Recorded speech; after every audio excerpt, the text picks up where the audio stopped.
Hello, everybody, and welcome to the PlayStation Tournament's Fight Night Invitational for Street Fighter V. We're here with the North American region. I am Wonder Chef, joining in a little bit last minute, but of course, I am joined by the legendary Logan Sama. How you doing today?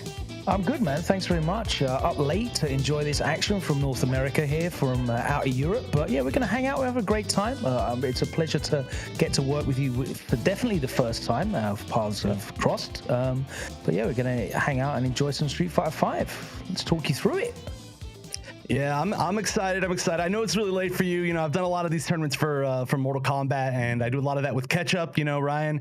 And that is always a little bit of a struggle for him trying to stay up real late for these. But y'all are champs, so I appreciate it. But if anybody doesn't know how these tournaments work, of course, we can go through the format with you. This is a tournament where the players who have been doing quite well over the weeklies have been invited to this top 8, as you see from the open qualifiers right there. This is going to be a classic double elimination 8-person tournament, best of 3 until we get to the winners, losers, and grand finals, where it will be the best of 5. All the classic stuff that you'd expect from a normal bracket. And then, of course, as well, they will be playing for some money. This isn't just for funsies, although I do love the fact that all these PlayStation tournaments are very, you know, they're great for learning. They're all great for learning, but they're also great for filling your wall a little bit. So first place is going to get $200, second place is $150, third with $100, and fourth for $50. And these are all free, of course, to sign up. So there was no risk involved except for just spending some of your time and maybe getting humiliated going 0-2, which is my classic. But if you want to see the players that are actually in this bracket, I'm familiar with a few of them, but there are a whole lot that I'm not as familiar with, so I'm excited to see really like how all these players are playing, who they're going to be playing. Which of these players are you familiar with? I think, you know, immediately the names that jump out to me would be Joey, of course, who has a long competitive history out of Minnesota with the Armika, and Underscore using, I think, mainly Cammy and Luke these days as well. They're the two that jump out at me instantly on the screen, but there's a few names that kind of ring a bell. But I guess this is a perfect opportunity for some of these players to really make their mark and impress us, and that's hopefully what they'll do. You mentioned about this format, these events, the PlayStation tournaments that have been running for a number of years now across a load of different fighting game titles, way more than we've been seeing over the last couple of days, and I love that support here.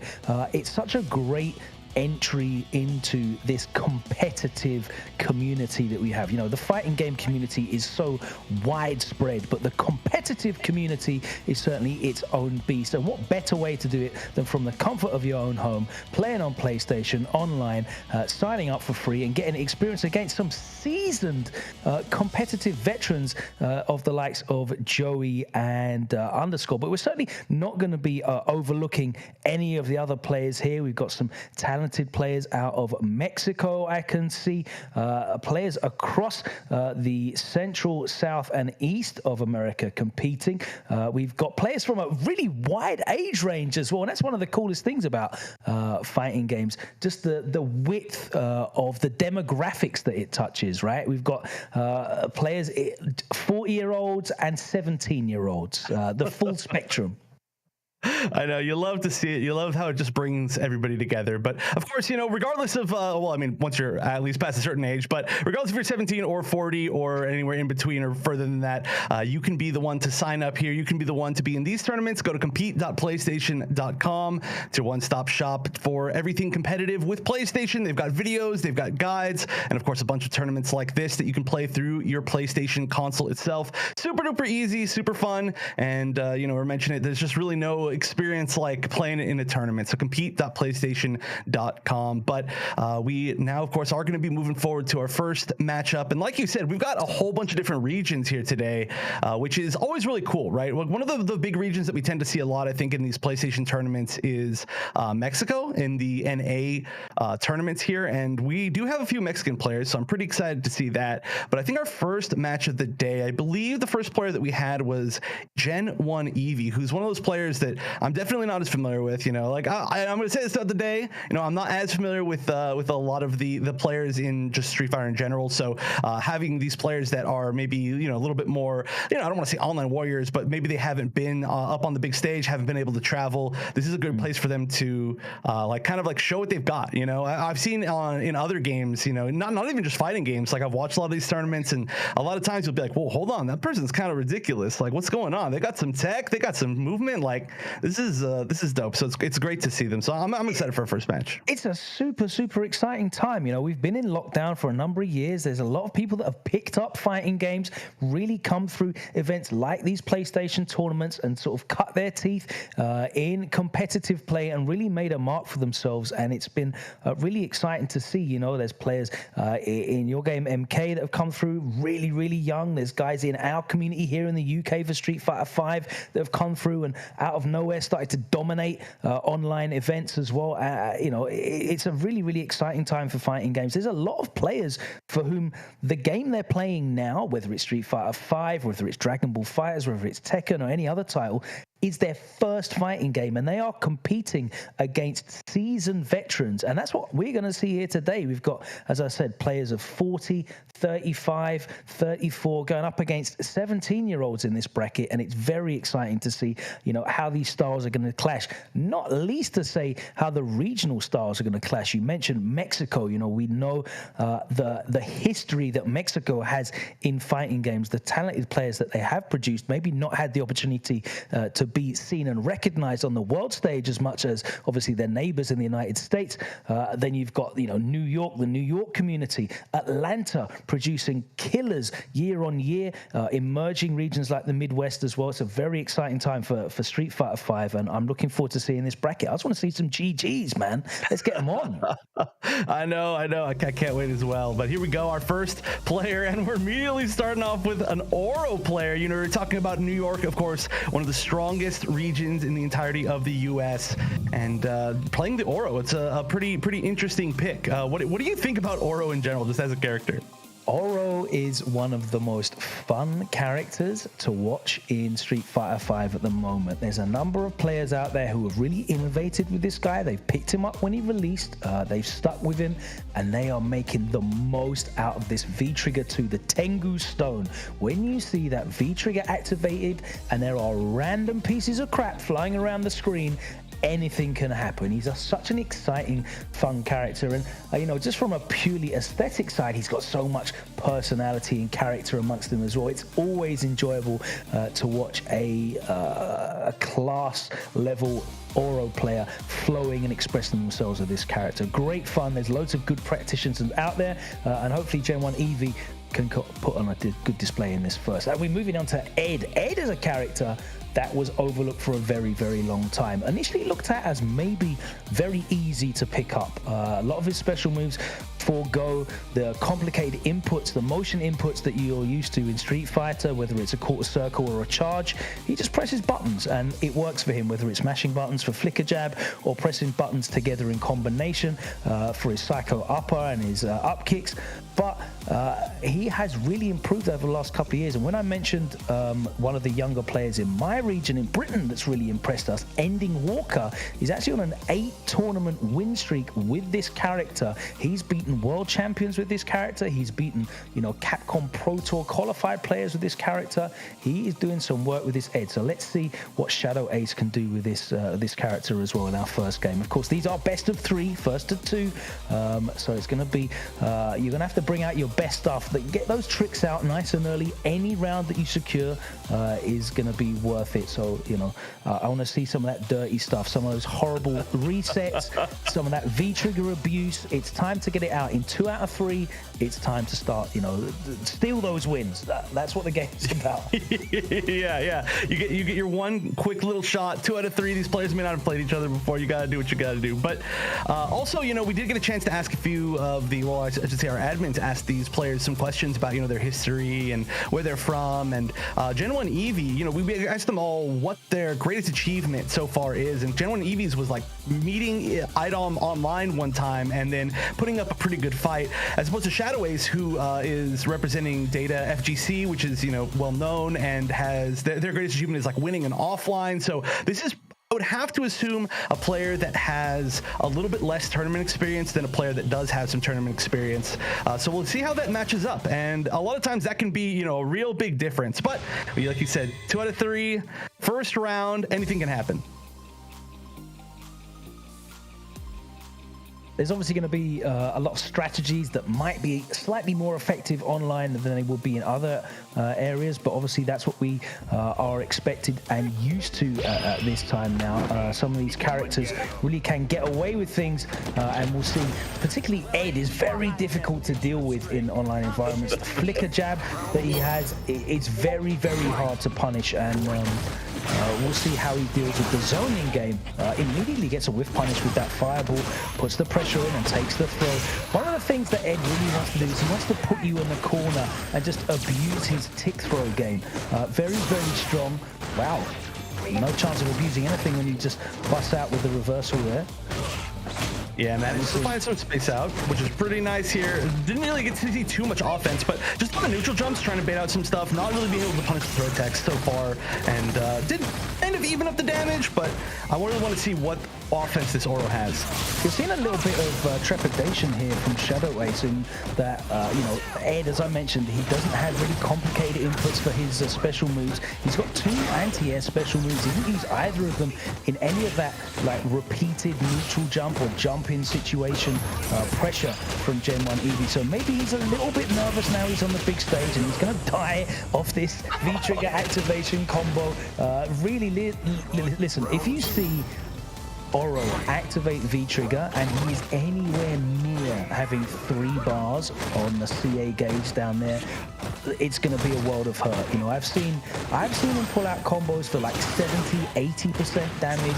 It's insane. Yeah, I've seen some of the disgusting Twitter stuff, but nice, gonna get the full conversion here. And I mean, honestly, Shadow Ace was doing extremely well as long as he was able to lock down Gen 1 Eevee in the corner last game, but it was just like one opportunity out that really gave some space, and here we go. That might be it, right? The DP again, just a little bit of space, starts setting things up, managed to get back in at least, just barely over.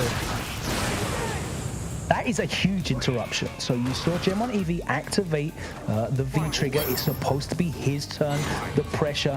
One of the big things about Ed, though, is, of course, his reversals. I don't think he had any bar, though, for Gen 1 Eevee to really fear an EX upper, but he baits it out there. And he cashes out on the CA, so this is an interesting choice. This is going to do a big chunk of damage, but it means that towards the end of the round, he's not going to have the meter to play with for any of that big V-trigger combo damage. Yeah, this is one of the first times we've actually seen a little bit of space so that Oro can get some, actual zoning started, but just decides to go in, sees the opportunity, and really wants to close things out. You can tell that Gen 1 Eevee really wants to close things out, just spending that meter so early and then choosing to move in, but it can be scary, right? Lack of resources right now, and Ed's on the offense. Ooh, not anymore. Yeah, so here we go. You have to respect the pressure.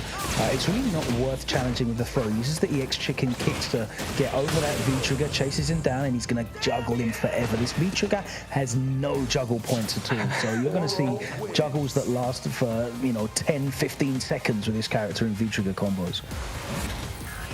One of the things that I noticed in that first game specifically from Shadow Ace is just the reluctance to anti-air. There was a lot of jump-ins. There was a lot of neutral jumps that were looking for throw baits. He did catch the throw bait once, but there was at least 5 or 6 in the 2 rounds that he lost that just went unpunished, and you really can't be doing that at this level. It's top 8, there's money on the line, and it's really a basic fundamental thing you need to be looking for, especially in a character that does have reliable anti-air options. Yeah, and already we're seeing, oh, nice, jumps right over the DP. Oh, misses the full crush counter combo. It's super unfortunate, but I mean, still pretty much half life. Stun's building up. Picking up effort, some drops, but nice DP. Vicious out, doesn't want to take any more pressure. Activates from full screen. Now you see a lot of Eds use the other V-trigger, the V-trigger 2, but it's nice for getting you some decent pressure mid-screen to push them back and respect, but I generally prefer the other V-trigger for the continued pressure when it gets in close. Right about now, though, you're seeing Gen 1 Eevee zone. He hops over the fireball and gets in. He's going to activate real soon. There we go, behind the V-skill. Busts out, but gets the knockdown. still has the V trigger up, but okay, yeah, actually just a lot of patience from Shadow Ace, and not fully punished for the DP whipping. Yeah, the V trigger actually clipped him out of the recovery of the EX Psycho upper, which saved him from a big punish, but it didn't save him from losing the round. And it's a set point now to Gen 1 Eevee, looking to close it out. Again, nice reactions, getting over the fireball again, gets baited out there with the throw tech. Another neutral jump. There's the dash under. That's what I'm talking about. Bring out that skanky stuff. Has to activate to save himself from the stun, but he dashes straight into a jump in, and this should be a perfect. He's got the EX, and it is. What a way to close out. How confident do you have to be after closing out your first set on stream with a perfect? That's exactly the kind of momentum you want going into this top 8 bracket. Yeah, a 2-0 into a perfect. Everything looking really good. That was just one of those rounds where you just get to see all the stuff that Oro can do, right? I mean, pulling out the cross under setup the first time in the set at the perfect moment, just to, I don't know, really just rub it in, I guess. But, I mean, Shadow Ace played well. It just seemed like maybe there wasn't as much comfortability dealing with the V-trigger situations from Oro, which is understandable. It seems super scary, especially if, you know, it's like flying around from you.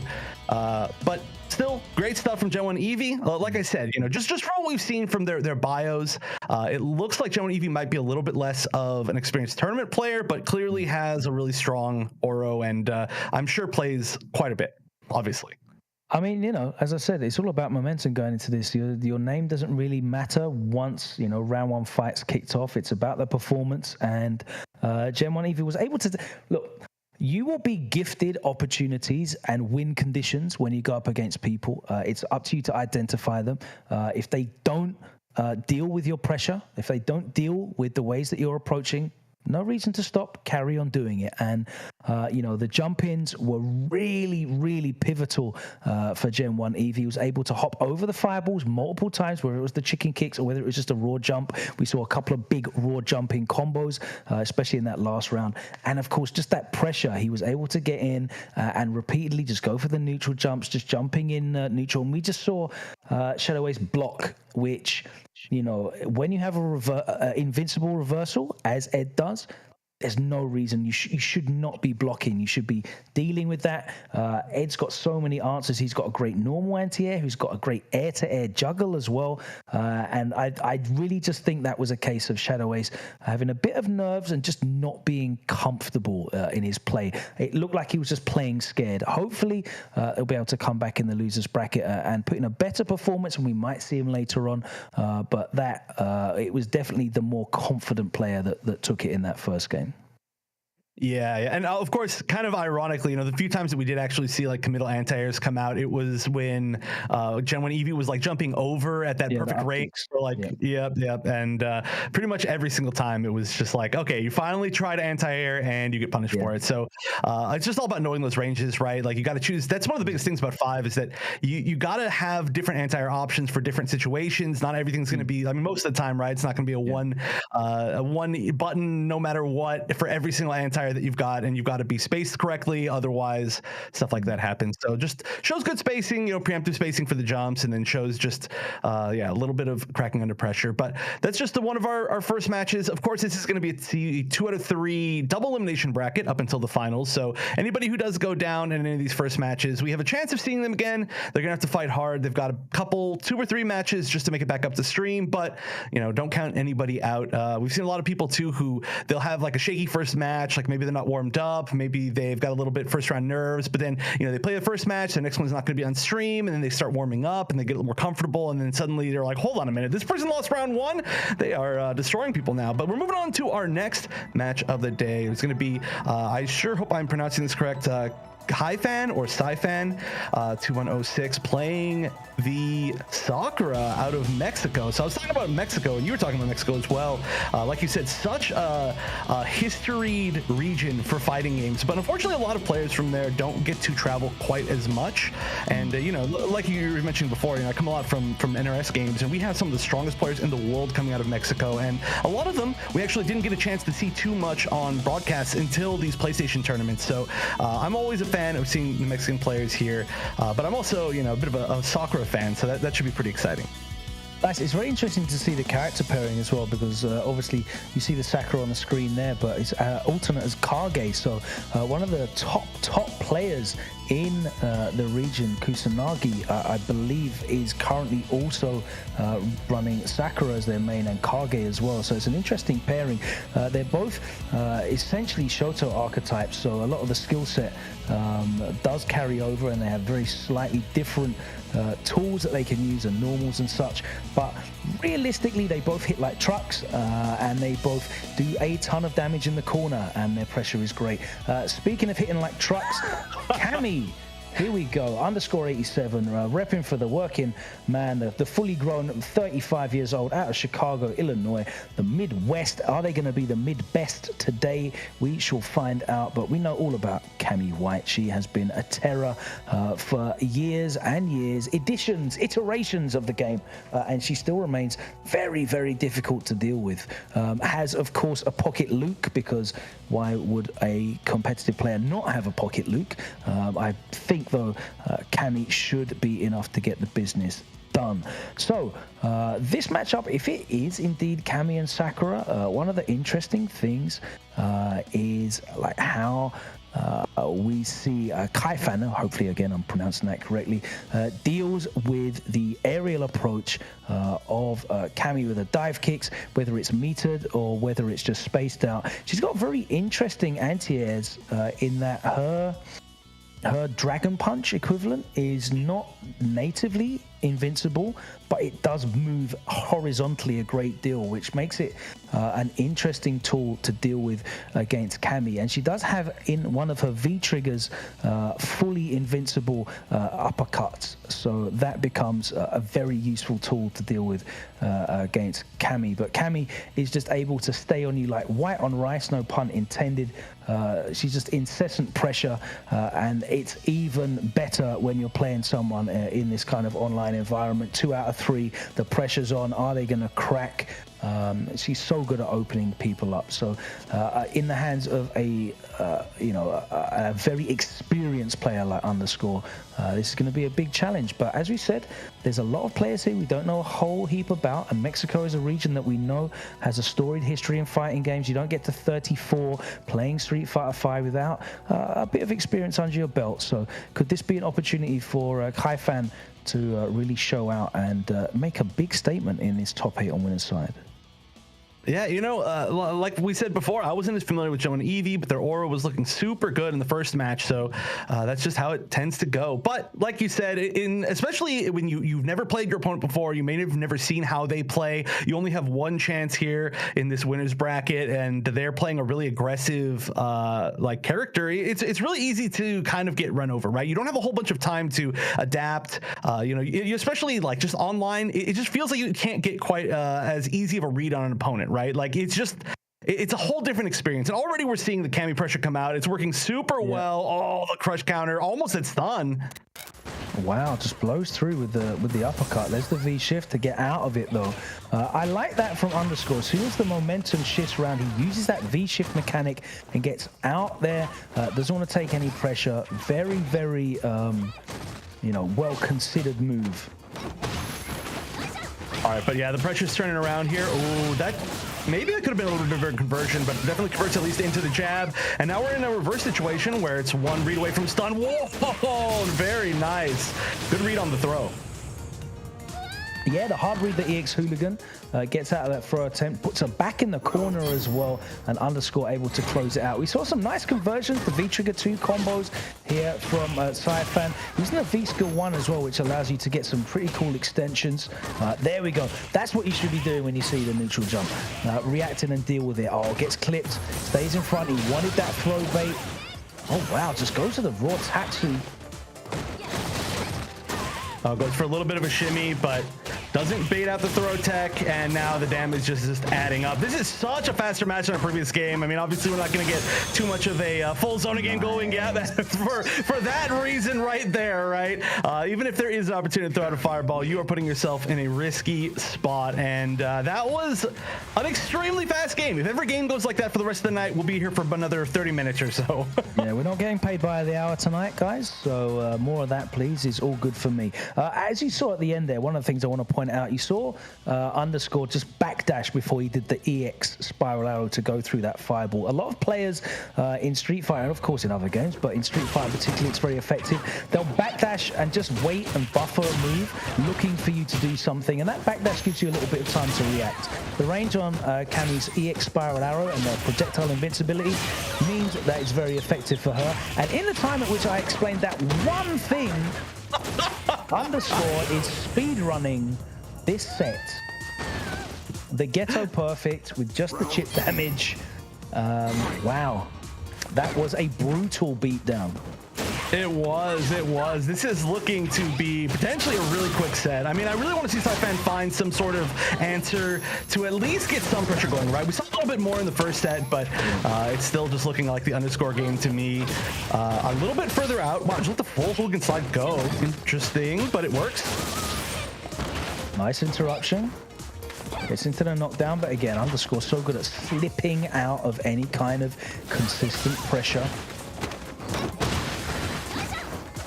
Okay, here we go. This is a good first chance. Oh my God. Wake up standing, heavy punch into, oh my gosh, that was, I mean, it was a heck of a read, but it totally worked. Reading the, I guess it was an empty jump to try to bait DP maybe. The pressure's on again. Oh, that's so unfortunate. That is so unfortunate. I'm not sure if she could have done DP and cancelled into CA and actually got the kill there. Very possible. The screen freeze with that V trigger again. I was talking about that concept where you get that little moment of time to buffer something, see what the state of the screen is, and I definitely feel like Kaifeng could have reacted to that and got at least a raw CA, if not a juggle into a CA cancel for even more damage. But Underscore advances, as I said, one of the favorites in this bracket, and showing you there why one of the fastest sets that I feel we're going to see in this opening round. Although there's still 2 more to go, so let's see if anyone can beat that time. But it was definitely very impressive. Yeah, I mean, it's kind of what we expected, right? Like one of a few names that I'm definitely familiar with in the bracket, and like you said, showing exactly why. But it's exactly what I was talking about earlier. Especially in an online bracket, if you don't know your opponent at all, it's very easy to like make one wrong read at the start of the game. And if they're a really aggressive player playing a really aggressive character that does a lot of damage, and that's exactly what we saw. Like it can just be so overwhelming. And then you start filling up your like mental stack, and there's a lot of like jump-ins and stuff that maybe you could react to. And suddenly you're just worrying about too many things, and you're worrying about trying to figure out how your opponent plays, and then big things start hitting you that shouldn't, and then we get 45-second sets, which is I mean, it's a show of strength for sure, super impressive. So unfortunately we didn't get to see more from Sci-Fan. Hopefully we could see a little bit more from them later. There was that one good round, right? The one good round where there was like a nice little turnaround, the corner pressure happened, there was some nice conversions, it was one hit away from stun, then the grab was red, and then everything just turned around. So there's definitely something there. It's just sometimes when you're playing against a strong Cammy player, I guess you just don't get a chance to see how the other player plays. Yeah, I'm just very impressed by the way that Underscore was able to just evade any kind of pressure. When Kaifeng was able to like interrupt or steal a turn, get a knockdown, it was either a backdash, we saw a V-shift immediately, we saw some clever answers to throws as well. Just getting out, evading. I think there was even a raw reversal in the middle of that set also after a knockdown when Sci-Fan had just come back and was looking to build momentum together. It was just very, very impressive how Underscore made his defense. Very difficult to read, but in every instance it was just tough to pin him down and really just get your turns back and get that pressure. And that's great for him because Cammy's so good at, once she's out of that kind of situation, getting back in again on her terms. That's what makes the character so strong. Yeah, and just 100% correct reads. I mean, there was like one fireball and just 100% ready for it. Not even like just sitting around waiting to react to it. It was just like knew that was going to happen for sure. Spaced it perfectly, backed up in the perfect timing for it. But we're definitely going to see more of that later as we can move on now to our next matchup. We've got 2 of our first rounds done and 2 more to go. We've got Schlami, our youngest player of the tournament. You're mentioning there's a pretty wide range here. This is definitely the lower range, which is very terrifying in fighting games. Very, very terrifying. We were actually just talking about the twins that won Evo in Mortal Kombat, who are also this age. So kids are very scary, but playing the second Ed potentially that we could see today. Yeah, and again, 17 years old, the same age as Ending Walker in the UK, using Ed, getting all these wins, terrorizing so many professional players with years and years of experience.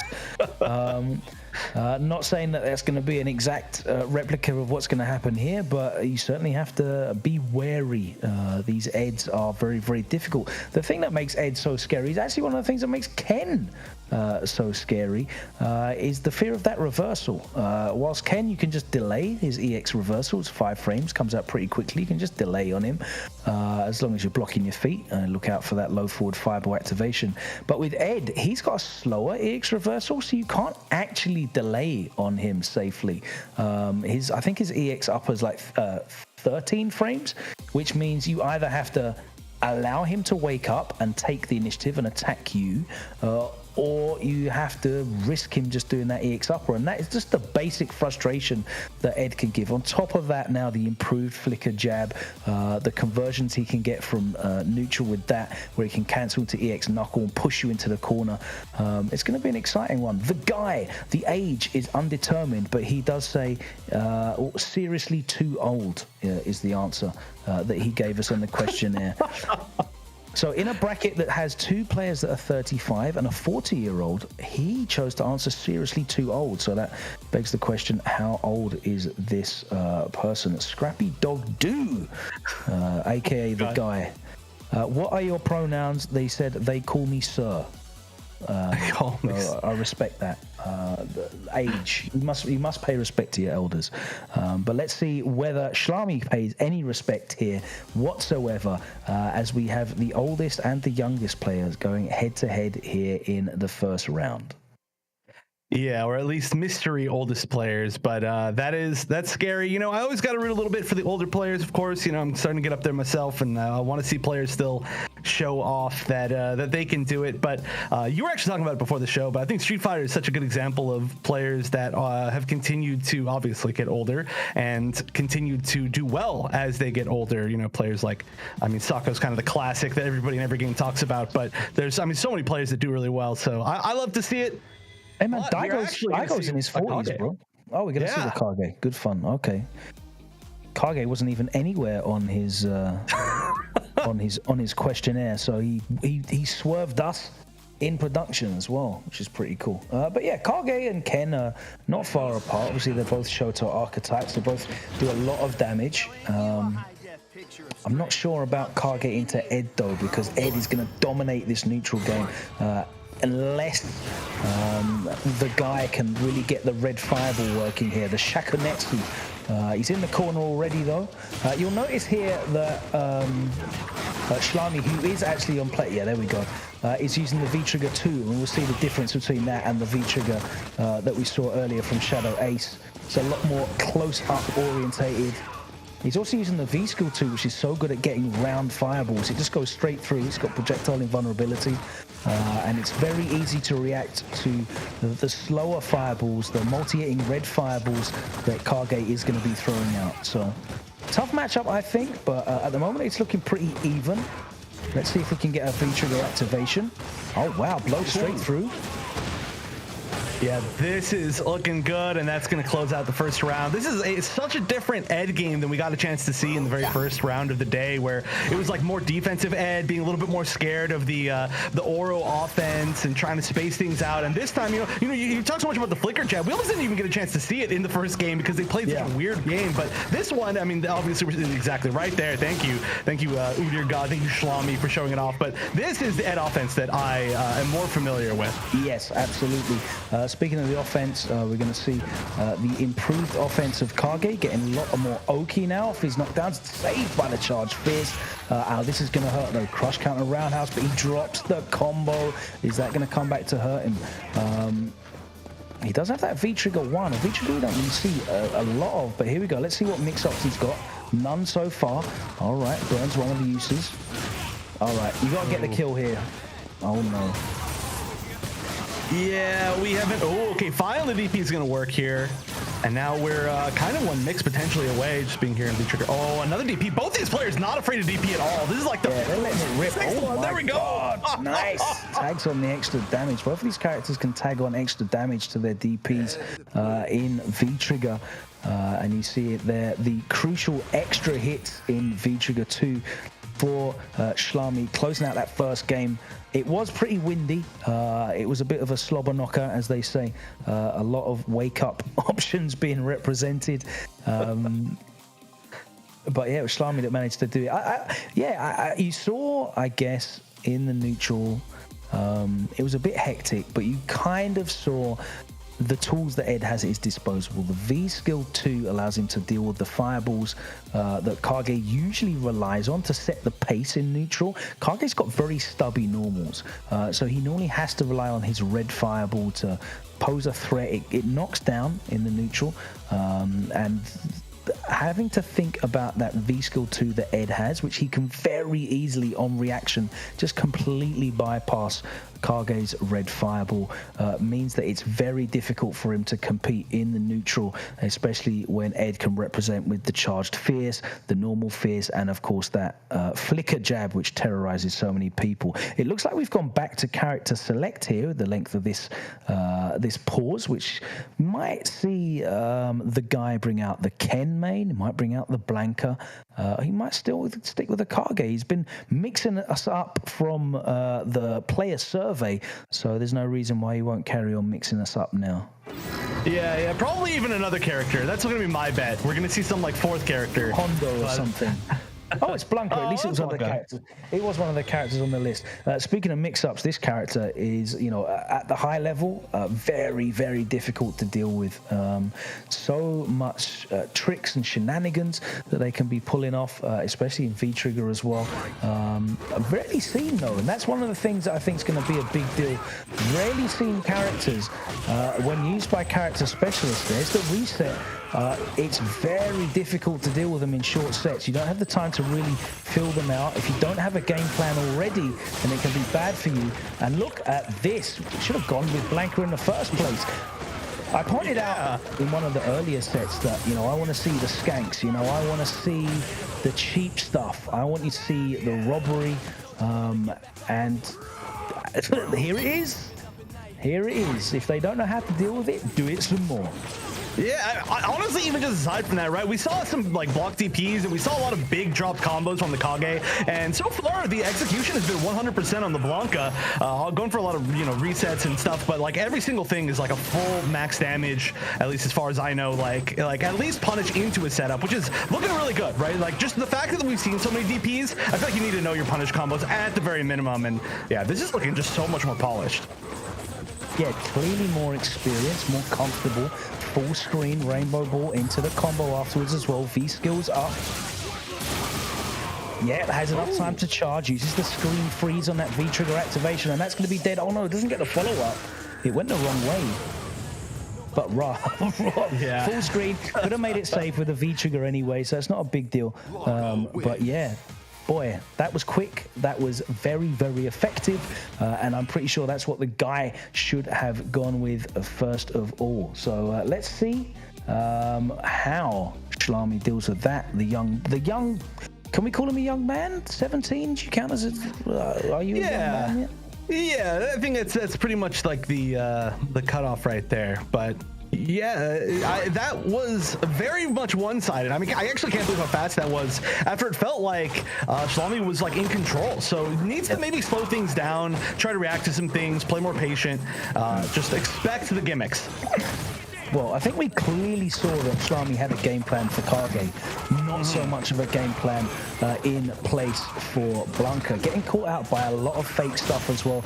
The reset into the hot command grab, the little short roll into the back throw, the day one stuff there, definitely not ready for it. Nice lands. Oh, and if in doubt, you can just EX it out. Got mixed up by the jump back.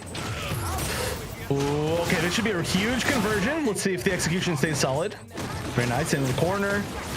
Yeah, this is all plus. You have to respect it. He didn't respect it, flinched, and got opened up. Now, that position is exactly where Ed is dangerous. If he gets you into the corner and he's in V-trigger, that V-trigger actually puts you in a situation where you can't V-reversal.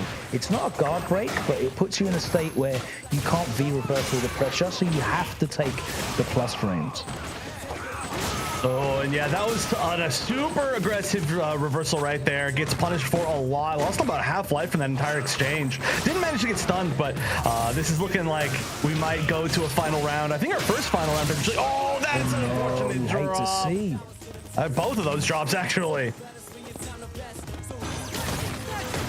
All right, just putting the pressure on. We're going to see some patience from Scrappy Dog do here, which is pretty scary. Oh, finds the perfect moment to get out. Nice.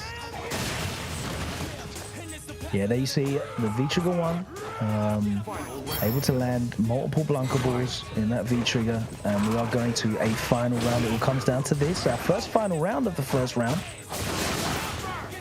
Oh, another EX reversal hit. That time he isn't caught out as well by the short roll into the mix-up.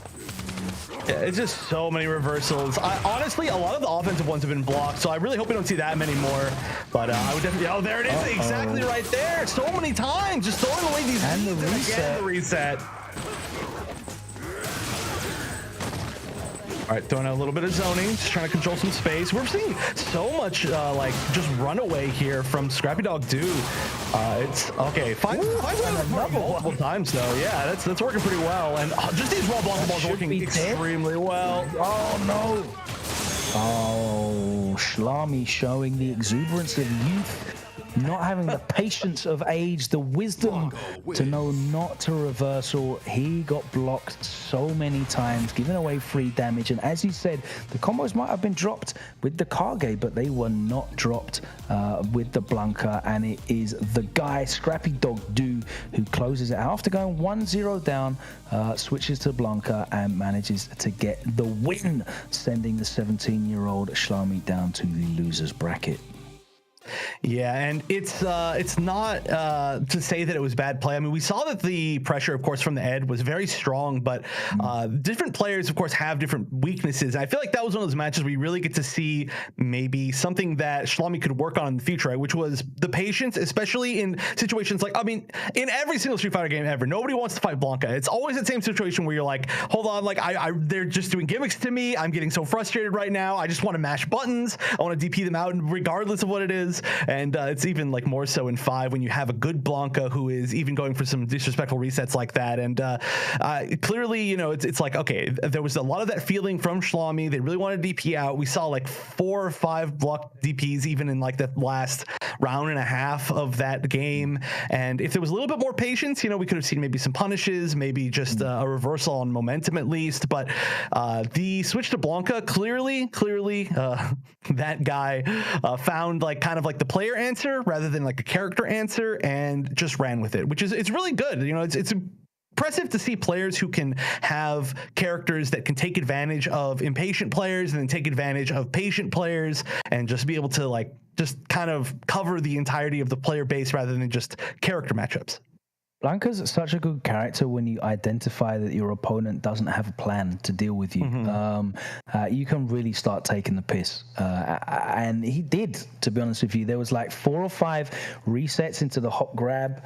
You know, he did the short ball into the back throw. We saw all of the greatest hits of online Blanca.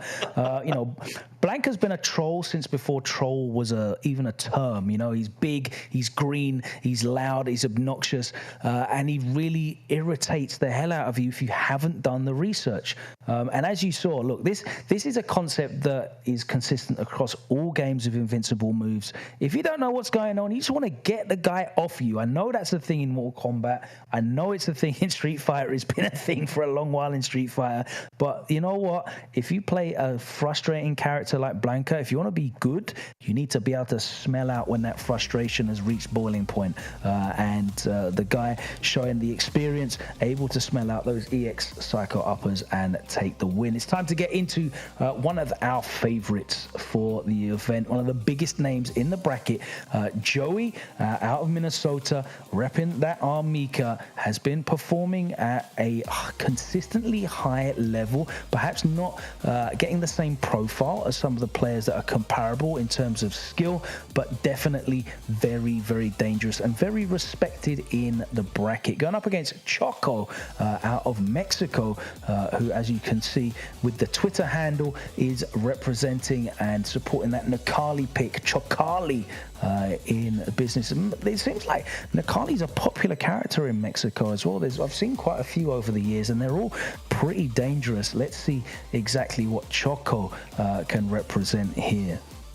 Yeah, you know, I was a little bit worried that we were going to get a player named Chicali that didn't play Necalli, which that's the ultimate mix-up when you have the players who are named after a character and then just don't play that character at all. I don't know if it's the best mind game or if it's like it's respectful of the character, but you know, we're not going to see that. And you were talking about characters that you want to just get off you every single time they get close to you. You were talking about Blanca earlier, but Mika is the same thing, right? On the other side, and I love me some good Mika play. Obviously, fighting against good Mikas maybe less fun than watching good Mikas, but this is something that I'm looking forward to. It's always just one of my favorite characters. Yeah, I think these two are probably the most experienced competitive players in the tournament so far. You know, Choco has had a lot of results over the last couple of years. Top 8 out of Mexico, and showing it now. Look at this. About to get the stun. One more touch. Looking for the throw tech. Didn't come. Overhead blocked. Oh my God, that was so smart. That was so smart. In that instance, if you think that a throw is coming or a command grab, you don't have to tech because you cannot get thrown in your pre-jump frames. Doing that instant jump back jab gives you the situation where if you do protect any kind of throw, then you are going to get the stun, you're going to win the round. It was so smart. I love seeing stuff like that. Chases down the V-shift into the corner, and Joey is angry, but there's the interruption. Oh, yeah, we're seeing a lot of defense options now come out, and okay, now it's time for the Mika offense. Oh, everything's connecting right now. I don't even get to stun. Oh, tried to jump out right there. That's a well-timed DP, though. No throw for you. The mashes on the EX. All right, and the V skills are out. It can safely trade with the V trigger. Here we go. We're going to be swinging some chairs. Oh my God, makes it safe though. And it's going to be one round apiece. The defensive options, honestly, against V-Trigger, the Mika V-Trigger, have been really good from Chicali. Yeah. I'm so impressed at that instant jump light punch that you normally almost see that on offense, but using it as a defensive option this stun was so smart. Still trying to get over that, but the defense of Chicali is looking really good against a mix-up character like this, finding so many good openings just on the back foot. Nice jab check on the dash, and these guys are really going back and forth. This is a really enjoyable set. As you said, the defensive choices from Choco making it so difficult for Joey to apply pressure. And the thing with Mika is she needs to make a number of successive correct guesses on offense. She doesn't do a huge amount of damage in one go, but she's so good at putting you in the blender and keeping you there. Here's the CA. It's not going to close it out, but it is going to put you in a guess for game situation afterwards. Here we go. Oh, great backdash. A B reversal. Ooh. Wow. Okay. He's going to mean that Choco is not going to get the opportunity to use and lands into the steel chair. Checkmate situation. Yeah, that was tough. I mean, I was mentioning earlier, there's so many good calls made against the pressure from the Mika V-Trigger, but in a situation like that, eventually it's going to catch you. It wasn't even the offense, right? It was using it to cover your other options, which is, I mean, there's so much creativity with that V-Trigger, but that was a perfect way to use it. And yeah, that was a really good match. This is for sure, I would say, our closest like set of the day. I mean, even already, right in game one, even if this does go 2-0, like these players are for sure like one hit away from each other constantly. Yeah, I think this is the most evenly matched set that we've seen here. Oh, big miss confirm there from Choco. Gets air reset, put into the corner. There's a counter hit. Looking to fight out. No anti-air. Gets hit, and I'm not sure whether that was actually in recovery or not. Tries to jump out of a command grab. Get put back in the corner. Another reset again. Yeah, reset didn't fully work out, so it wasn't able to get as much damage as possible here. And wow, yeah, this is going to be a lot. Big advantage in Necalli being able to get that damage to even things up so well. Look at this. Oh. Rapes him, man, up in the corner. Big handfuls of hair. Stone Cold Stunner out. There's the plus frames. Oh, what a bait from Joey. That was so smart. Now, the situation there, Choco was reading that there was going to be some follow-up on a plus drop kick. in that instance, Joey could have waited and also punished the V-shift. He was just reading the fact that Choco was going to do something active on defense and not just sit there and take it, and he was absolutely right. Set point here. Yeah. Power bomb into the corner. No CA. One more touch for the stun. Poking away, looking for it. There we go. And we are going to just see another perfect, our second perfect to close out a set of the day. And as we said, even though that was a big win from Joey, it was a fantastic display of Street Fighter from both players. Very exciting. I hope we get Choco back on stream again later on after a loser's run, but Joey showing exactly why. We said these two players are some of the most experienced in the tournament. They've got some of the most impressive tournament results at high level. Capcom Pro Tour results, top 8s from Choco, and Joey to win that emphatically shows why he is one of the biggest favorites in this top 8 bracket. Yeah, I would be so surprised if we didn't see Choco make it back up to at least the losers semis, at least to broadcast again. I would be very surprised. That was extremely well played. Sometimes it just happens, right? Sometimes Mika just runs you over.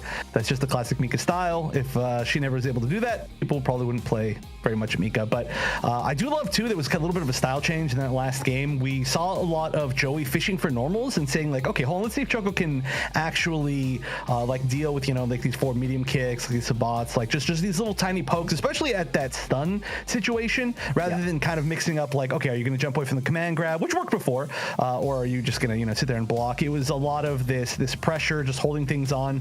And I think a lot of it too was like seeing the amount of meter available. Both of the players had really good moments where they saved. I mean, I think we only saw like one V reversal from each, and it was these clutch moments where they were both really close to stun. So you can just tell they're both great players. And despite that pretty impressive Mika final round, I think we would most likely see Choco again, but who knows? We've seen some upsets before. We could definitely see them again. But yeah, no surprise to me for sure that Joey is moving forward. One of the players that I'm definitely most familiar with going into this bracket. It was a big win. It was a big statement. We were talking about momentum and moving forward in the bracket. Well, we can't ask for more than that from Joey. He's going to be very pleased with that. Getting the job done. He can go and sit down and have a wait. He's in the next round of the winner's side. We're going to find out who he's going to face, though. I think we've got one more set still to play. Everything's going so quickly and it's so late for me. I know. I don't know where I am. I'm just sitting here absorbing Street Fighter 5 games. Are they going fast? Are they going slow? Who knows? But they're definitely enjoyable so far. We've seen a nice array of characters. We've seen a nice array of regions here in the North America Fight Nights. Street Fighter 5 part, of course, we had Dragon Ball Fighters last night. Big up the guys for that. And, of course, Tekken coming up tomorrow. So a swathe of fighting games for you guys to enjoy.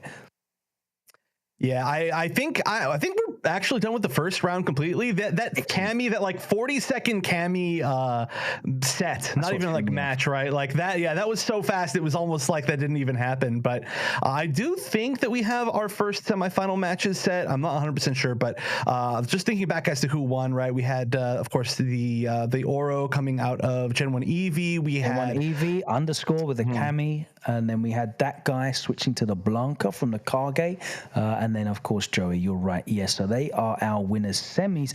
Looking at the bracket, I can see that Saifan the Sakura from Mexico has been eliminated by Shadow Ace's Ed. There we go. They'll be playing against Schlami, who yeah, that's right. So we'll find out what's happening there a little bit later on. And Joey, no, this is not correct. You know what? We'll figure it out as it happens. We'll come back to that. But yeah, definitely our first semi-final is going to be Gen 1 Eevee against underscore 87. They're the winners of that first set, and it is going to be Scrappy Dog Do, the guy, against Joey. There we go. That's right. That's more like it. That's what we were expecting to see. But yes, let's take a look at this upcoming matchup, which is going to be Gen 1 Eevee against Underscore. Gen 1 Eevee had really, really good momentum coming out of that first quarterfinals. Underscore just got the job done. Very, very professional performance from someone who is as seasoned as them in this kind of environment, this kind of arena. And they did all they need to, as little as they needed to, just to get the win. It was very quick. It was over in the blink of an eye, as you said, a real flash. We've got the momentum, the confidence of Gen 1 Eevee closing out with a perfect against the professional workman-like performance of Underscore in his first set as well, over so quickly. So there's a lot of positive momentum going into this winners semi-finals. Who's going to come out on top? We're going to find out. I think Oro's actually an okay matchup going into Cammy. I know that the aerial approach is very difficult, but just the amount of damage that Oro does when that V-trigger, I mean, it's so hinged on that V-trigger for him. And I really hope we get to see some of these ridiculous combos on stream for the people at home, because the longer Oro's on stream doing V-trigger combos, the better it is for all of our viewers. We're going to get more clips. We're going to get more highlights on Twitter. We're just going to get more engagement. So I want more Oro, hopefully. Cammy's never good for the numbers. We've seen everything she can do. We've seen it all. We've been there, done that. Oro, that's the new business. I want to see more Tango Stone. No favourites, though, of course. I'm going to keep it very unbiased and fair, as you can tell. Yeah, no, I mean, you gotta love the the Twitter combos, that really, like, that's a Twitter combo character, Oro. Aside from the fact that it's actually just a strong character, it's one of those ones that you're like, okay, like, I've definitely seen the combos, I've definitely seen the possibilities. I think I've seen Oro combos on Twitter that are longer than Underscore's entire last set was. I'm pretty certain. So, one of these players is going to be trying to extend things on as long as possible with one particular combo, and the other one's trying to end things as quick as possible. So this is a matchup of who can get their pacing going. But I'm actually pretty interested because we did see Gen 1 Eevee play very, very well in the last game. Of course, our first player being Underscore, who we saw just so quickly take things. But Gen 1 Eevee had to play a pretty aggressive style just based on the opponent, and played it extremely well, right? We saw a little bit more of like the patient edge, trying to throw out a few of the like zoning options, and it was just like a bunch of really good jump ins. It was a very little approach from Gen 1 Eevee in the very first set of the day. So I'm curious if there's going to be, if that's like the thing where it's like, okay, I can see what my opponent's weaknesses are, I can see what my opponent's character is trying to do, and now we're going to see something different. Because I feel like if you're just playing that exact same style against Cammy, you're kind of playing her game, and it probably won't go quite as well, especially a very talented player like Underscore playing against Cammy. Something that was very telling is a lot of the pressure that Gen 1 Eevee was using was aerial. Whether it was jumping over projectiles or neutral jumping on a wake up looking for a delayed throw tech. One of the things that Underscore did in like the first sequence where he had to hold pressure was just immediately back medium punch and neutral jump throw bait. Just saw it, looked up at the sky. What are you doing up there? Back medium punch, was ready immediately. So the kind of inability of Shadow Ace to focus on that, Underscore showed that he was able to deal with that instantly right away. So there's going to be none of that messing around here for Gen 1 Eevee. He's going to have to try and play a ground game. It's quite difficult for Oro to play a ground game because he's generally based around his V-skill and his projectile when it comes to his ground stuff. His normals are not great. He's got forward medium punch, but it's not the best. Because Cammy is going to be all over the screen. She's got EX Spiral Arrow to get through projectiles at range, and she can just hop over them as well. She's going to be dictating the pace. But as I said, as soon as those 3 red bars light up for Gen 1 Eevee, that's when the game really starts. The V-trigger makes it a huge threat for Cammy because she has got very, very low health. I think it's still 925, one of the lowest in the game. Ooh, just starting off with a short spiral arrow. Just trying to get in there, but ooh, a lot of buttons, a lot of reversal buttons right here. Not a lot of patience, not a lot of blocking. I mean, it was great to block at the very start, but yeah, just finding a lot of moments to press things. And there, yeah, this is, I get this is going to be another fast game, whichever direction it goes. Oh. Oh, the good thing about getting hit so much is you get V-trigger a lot quicker. Oh my god, he actually hit him with a neutral jump as well. Egg on my face. Oh my god, that's dead. That's dead. There we go. Oh, doesn't even need to spend any. Oh, bro, really? Really? Oh no. Don't leave this man alive. Oh, all right.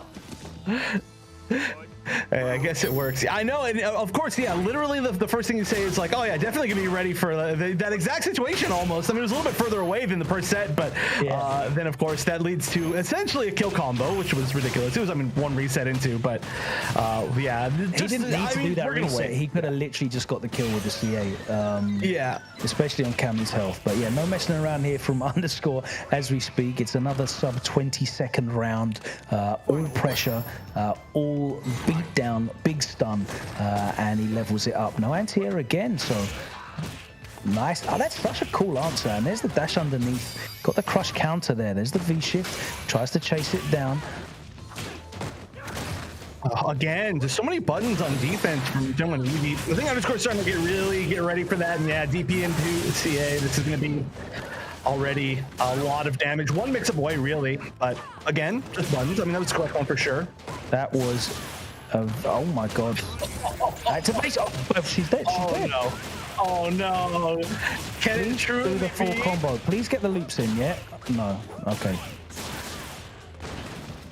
Yeah, okay. Now it's going to be one hit away. Okay, not that hit. Any solid conversion, but yeah, didn't spend any meter at all. Of course, had the CA full, but yeah, there's he can just do axe kick loops over and over and over into at least 70%, and I'm pretty sure he could have got the kill with a more optimal combo. The launcher, you don't actually want to use the launcher, but yeah. Underscore closing out the first game, but it does show you the fear of that V trigger. You know? It looked over, and then he got touched with that medium punch, and the red bar flashed, and Underscore's life flashed before his eyes. So that's the fear there. All right, let's get a bit of projectile zoning in. Pops over again, very difficult to keep him out. All right, gonna find a good spot in. But yeah, I mean, so many of these games so far, like, I mean, 2 rounds, even though one of them didn't go the way of Gentleman Eevee, where it's just like, okay, like an 80% lead from Underscore, and then just one single hit with the full V-trigger. Speaking of V-trigger, not gonna get the full conversion from it or anything like that, but still, of course, can get something disgusting if we land one hit. Oh no, good 2+.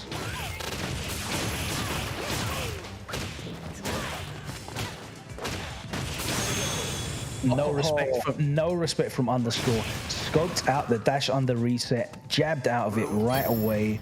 No luck for you, Gen 1 Eevee, and it is set point here to Underscore again. I'm really liking the answers he's showing for the double dash as well. Sorry, the double jump as well. He's getting that crush counter consistently as an anti-air. Oh, gets blown up by the V skill though. Oh no, just another one down. Oh, the air throw. Oh yeah, the most beautiful animation in the game. The jump scare. All right. Oh, the grab again. Just slightly off. No. Yeah. That's unfortunate. Not maybe the biggest punish, though. Regardless, we're getting really close on both sides. With all the resources they have, this is one touch. He baited out the V reversal. He baited it out. Oh.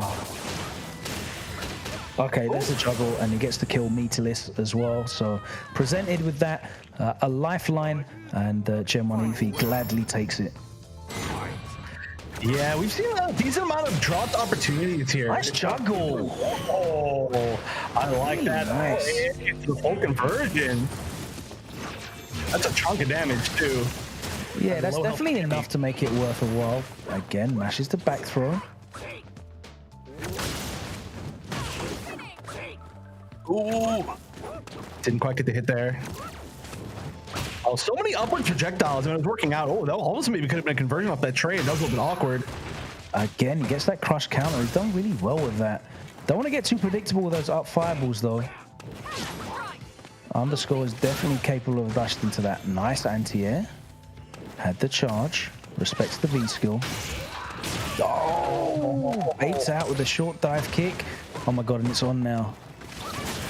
Oh yeah. Oh, what another? This is getting a little bit maybe jumpy right here, jumping the gun that way. Oh, but still just manages to land the hit and the full conversion. I feel like Gen 1 Eevee really, of course, tying things up, found a lot of angles, and it really slowed down Underscore a lot. I do think, though, that Underscore was starting to adapt really well to that changed playstyle, the slower playstyle at the end. It was just one final hit, of course, with that V-trigger up was all it took.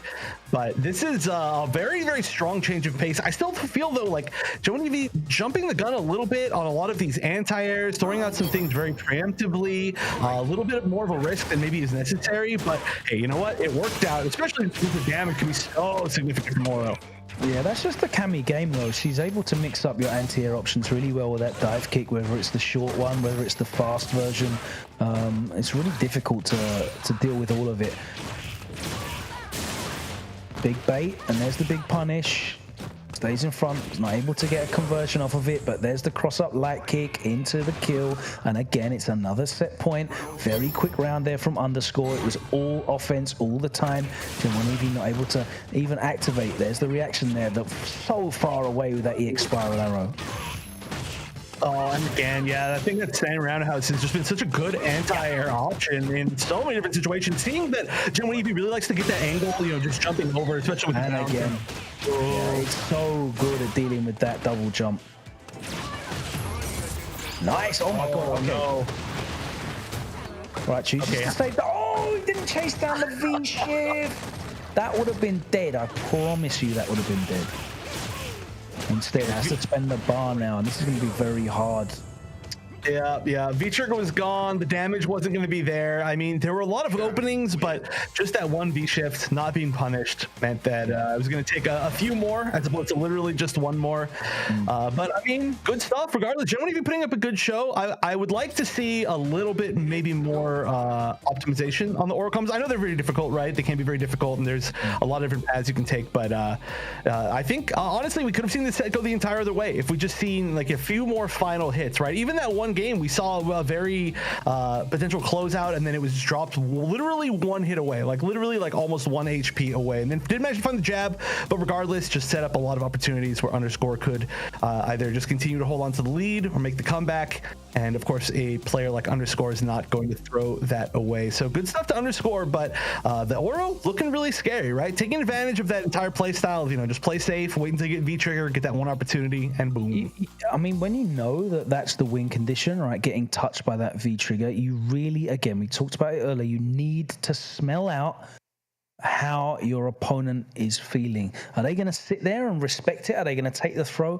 Are they going to just get the hell out of there by any means necessary? Does that mean a backdash? Does that mean a V-shift? Does that mean a reversal? You know, to sit there and just take the throw if you're Cammy, I mean, that means you're eating probably about 600 stun, and that could be enough to lose you the round. So she has to do something.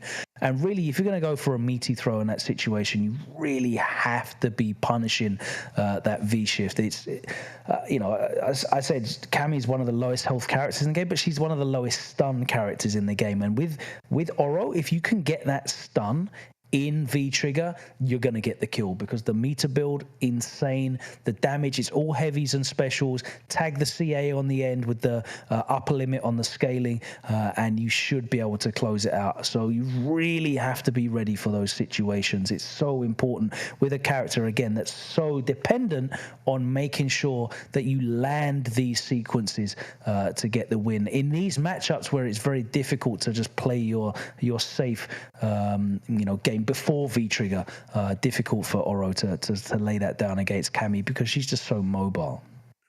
Yeah. It still was well played, but again, just you can't miss any opportunities, right? And I mean, regardless of what character you're playing or what match you're playing, once you get to a high level, of course, you just can't miss any opportunities in general. But there is, of course, a chance that we could still end up seeing Gen 1 Eevee later on in the bracket. That was the winners' semifinals, so there still is going to be a losers bracket for them.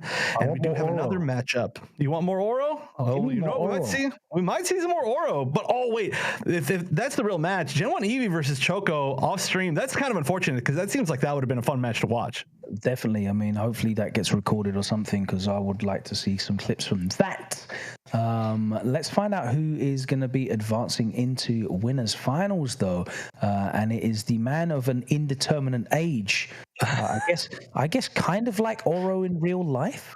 Scrappy Dog Do, aka that guy, against Joey, who is a very clearly defined 26 from Minnesota, with a very storied history in the FGC, even very much so through Street Fighter V. I love the answers on his questionnaire as well, by the way, about his greatest achievement. Completely swerved the question, completely ignored the question, and just said it was just playing against the greats who don't use scrubby characters. It seems like half of the characters on this list are characters that Idom uses, which is amusing. And I wish we could show this on stream because he's given reasons why each character is scrubby as well. Excellent stuff. Beautiful. Yeah, we didn't get their entries in the survey until like after the tournament had started, and I was like, oh, are they just taking their time? But it's like they run an entire essay for us as to why like half the cast is are scrub characters. So it's understandable. I'm sure they had to fact check it, make sure it's like a certain number of words, a certain number of pages, the correct format to submit their work. But this is the longest answer, by the way. It's like there's lines for every. There's Poison, Laura, Boxer, Bison. There's lines of explanation as to why each of these characters are scrubby. That is real hate. I'm an appreciator of high level hating, and that is entry for the haters' ball. Respect to you, Joy. Definitely. I love someone that can eloquently explain why they hate a character. Thankfully for Scrappy Dog Do, there's no Kage on there, there's no Blanca on there, there's no Ken on there, so it's just going to be honest gaming. Maybe honest gaming, or maybe after this match we're gonna see the answer updated and Mika will be added to the list. Maybe they'll disappear for a little bit and start adding a little bit onto the essay. But they are going to be going back to that Blanca, which worked extremely well, honestly, in the past game. But that was a lot of, like you were saying, resets, a little bit disrespectful, a little bit, I would say, like known like setups and resets that there are definitely answers to. And a player like Joey, you'd have to expect knows all of those very well. Yeah. Going straight for the Blanca. It's so funny that a player that clearly mains Blanca complains about scrubby characters. Sensational stuff. I love it. It's made my evening. Let's see if Joey can shut that down. I'm pretty sure if Joey has a performance like he did against Choco, you're going to see Mika added to that list 100%. But here we go. There's the mic performance. Looking for that V trigger. There it is. Let's swing those steel chairs. What side's he going to be in? This is going to hurt. Ooh. A little delay. Yeah. It was good. It was good, though. And that should be it, regardless. That was, it was a little bit awkward, right? Because the Neshko like came from behind and like hit like kind of like an awkward angle out of the air as opposed to just ground or anything. So it was a good reaction to even just be ready for that in general. But this is playing pretty decent for that guy, for Scrappy Dog Do, for Bet You Don't Win. All the different names that they're using. Anyone you like. Mystery person. Number one hater 2022. Nice little jab. Double jabs into the shooting peach in the corner. Stay there with the light kick. There's the link after the standing medium punch into the EX. Anti-air. Doesn't matter what side you're on. It's a down charge into EX up ball. Beats out the 50-50. There's the V reversal. Gets that stun down. Oh my god, yes, the mic performance. Uses the armor. Activation time. This is going to hurt. Hold this mix up. There's another. He's just down backing. And Joey not risking the command grab, doesn't need to. The EX hop jump not coming out, but there is the EX giant swing, and that's dead. It's always dead. Every single time it's dead. I swear it does about 300 damage now. I think they've buffed it every season. It just creeps up more and more and more. By like 2030, it's just going to one-shot. Just they're going to keep moving on to Street Fighter 6. Every single Street Fighter 6 patch, they're going to go back to Street Fighter 5 and just buff it slightly more. But honestly, I got to say, for a Blanca player, for an online Blanca player that talks about all the characters that are scrubby in the game, I think Scrappy Dog 2 was blocking and playing like way more patiently than I really thought they would at all, right? Like for somebody like that, I would expect no blocks, 0 blocks at all. But they were sitting there, they were blocking the entire pressure in the disco. They didn't ever kind of like read the command grab or jump. The only one time that they got command grabbed was actually through the V reversal. So honestly, surprising play style for the character that they've shown us. Yeah, I mean, there was one EX up ball that was shown to the 50-50 side switch in the corner. But other than that, yeah, it was really patience. And I feel like at this point now, Joey's in winners semis. With Mika, you don't want to command grab unless you absolutely have to command grab. And at the moment, he was maintaining life leads. He was able to keep pressure. He was able to continue to get in and not have to, resort to the command grabs. Let's see if the switch to Kage makes any difference here. It was a pretty sound thrashing, but I don't think it was because of the character choice. But we'll see. Kage might make a difference. Scrappy Dog do, a.k.a. They Call Me Sir, a.k.a. But you won't win, a.k.a. the guy. Is he going to be the guy now? I don't know. We'll see if Kage is the guy. This Kage didn't do all that well the last time that we saw it, but that might have just been in the actual matchup that we saw. Right now, it's already cornered and already getting a little bit of pressure. Here we go. A little bit more pressure. Joey showing that he has a very firm grasp of this matchup. There's the safe peach. Okay. Okay. Oki time.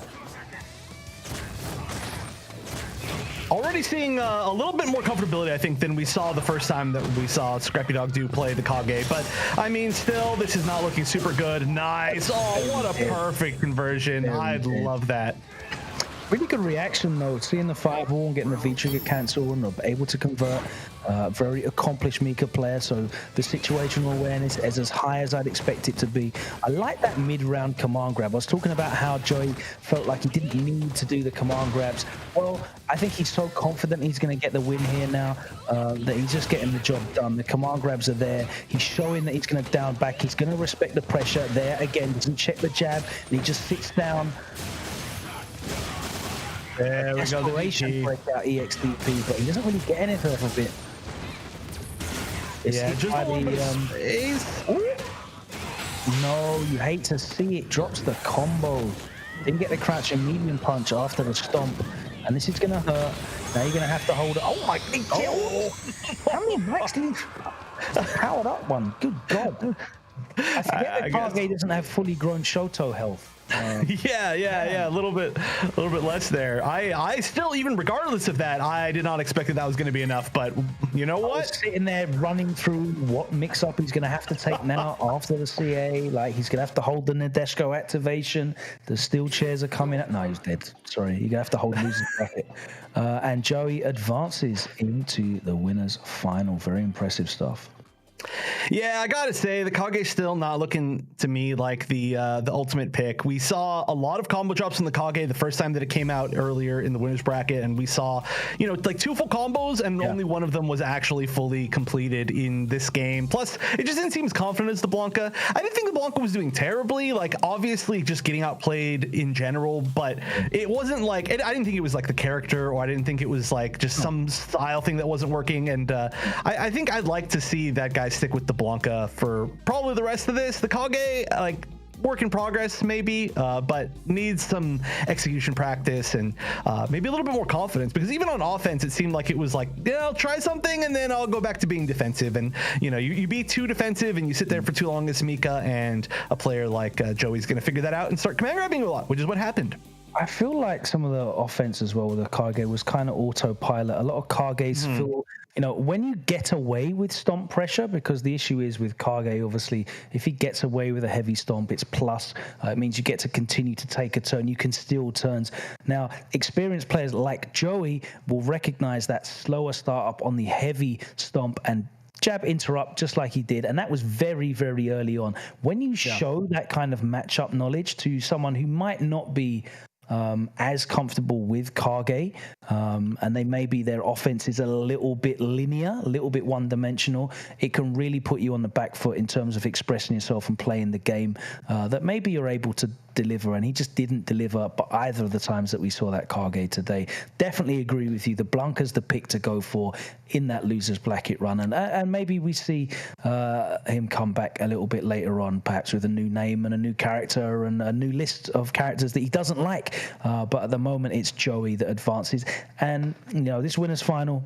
It's no surprise to us, is it? It's the two names that we recognise at the start of the event, Joey and Underscore. They're here in the winners final.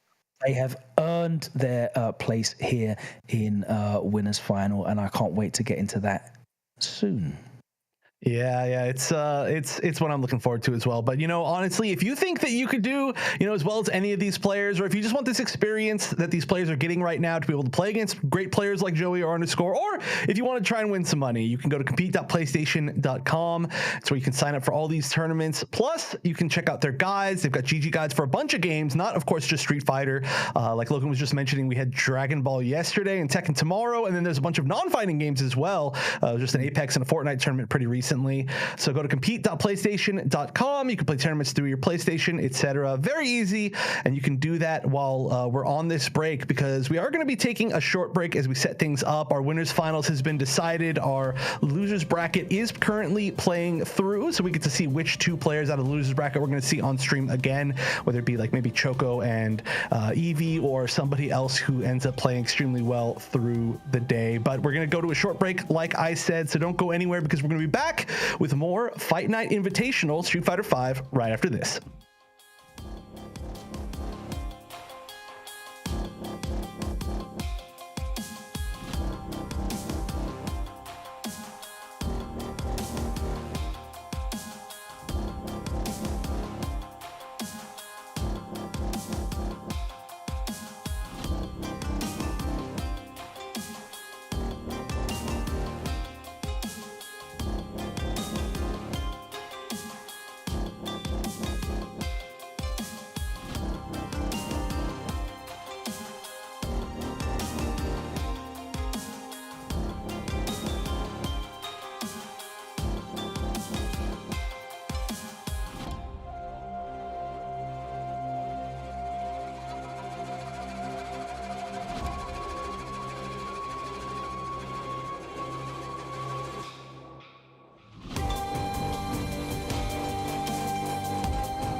Welcome back, everybody, to the Street Fighter V Fight Night Invitationals PlayStation Tournaments North America edition.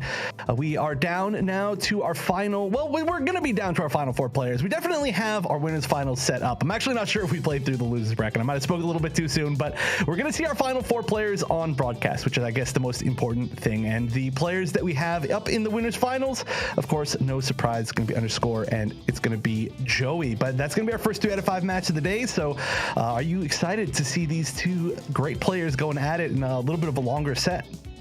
Yeah, I mean, I really enjoyed Joey and CHOCO earlier on, and, you know, seeing Joey go up against Underscore. They're both clearly the best players in the tournament on the form so far, the best players when it comes to form going into the tournament as well. They were the 2 favorites that we identified at the start of the bracket.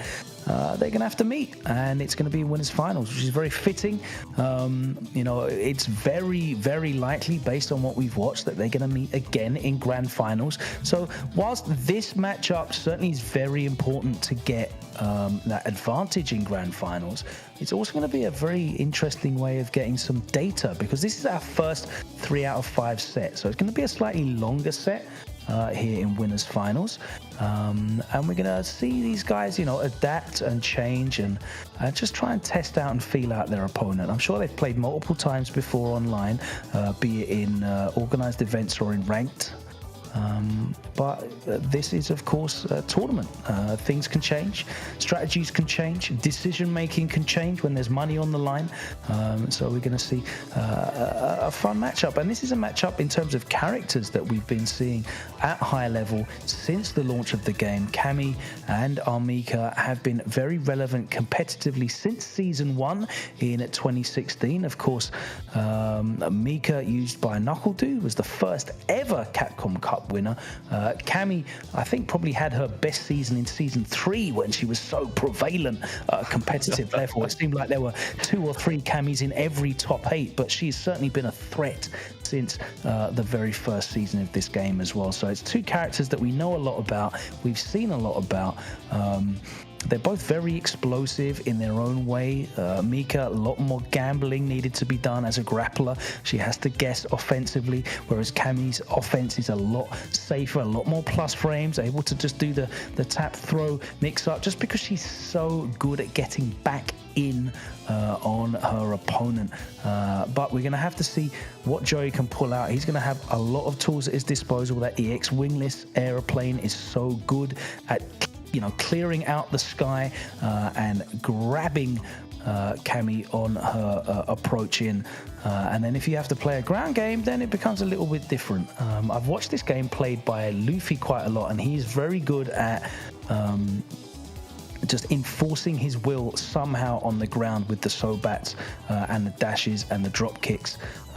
But we'll see how this matchup goes, because these are 2 very different players to ones that I'm used to seeing in Europe. So I'm looking forward to this one. As you said, the 2 favorites, they're going head to head. It is best of 5. It's winners final here at Fight Nights.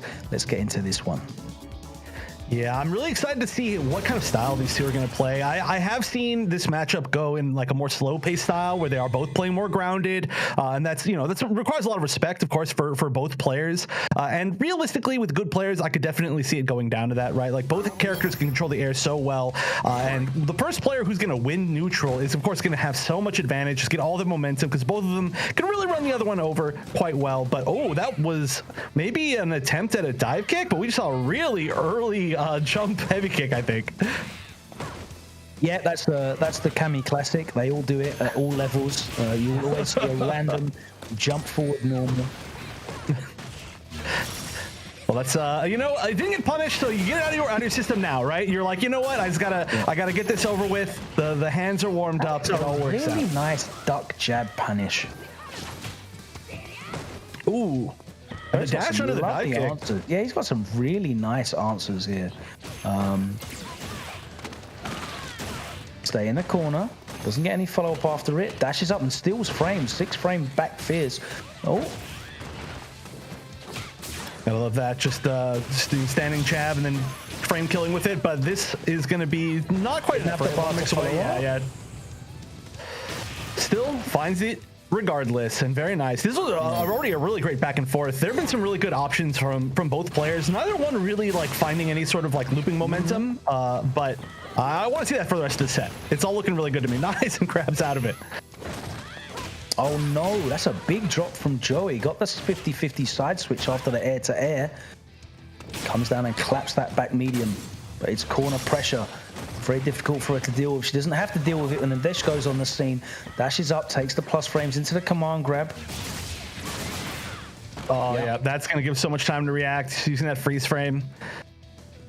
Yeah, you got to find a way out of the corner as Joey. It's not going to be easy. There is a good amount of meter if you do want to eventually cash it out. But oh wow, just the reaction to the what a read! That was such a smart read from Underscore.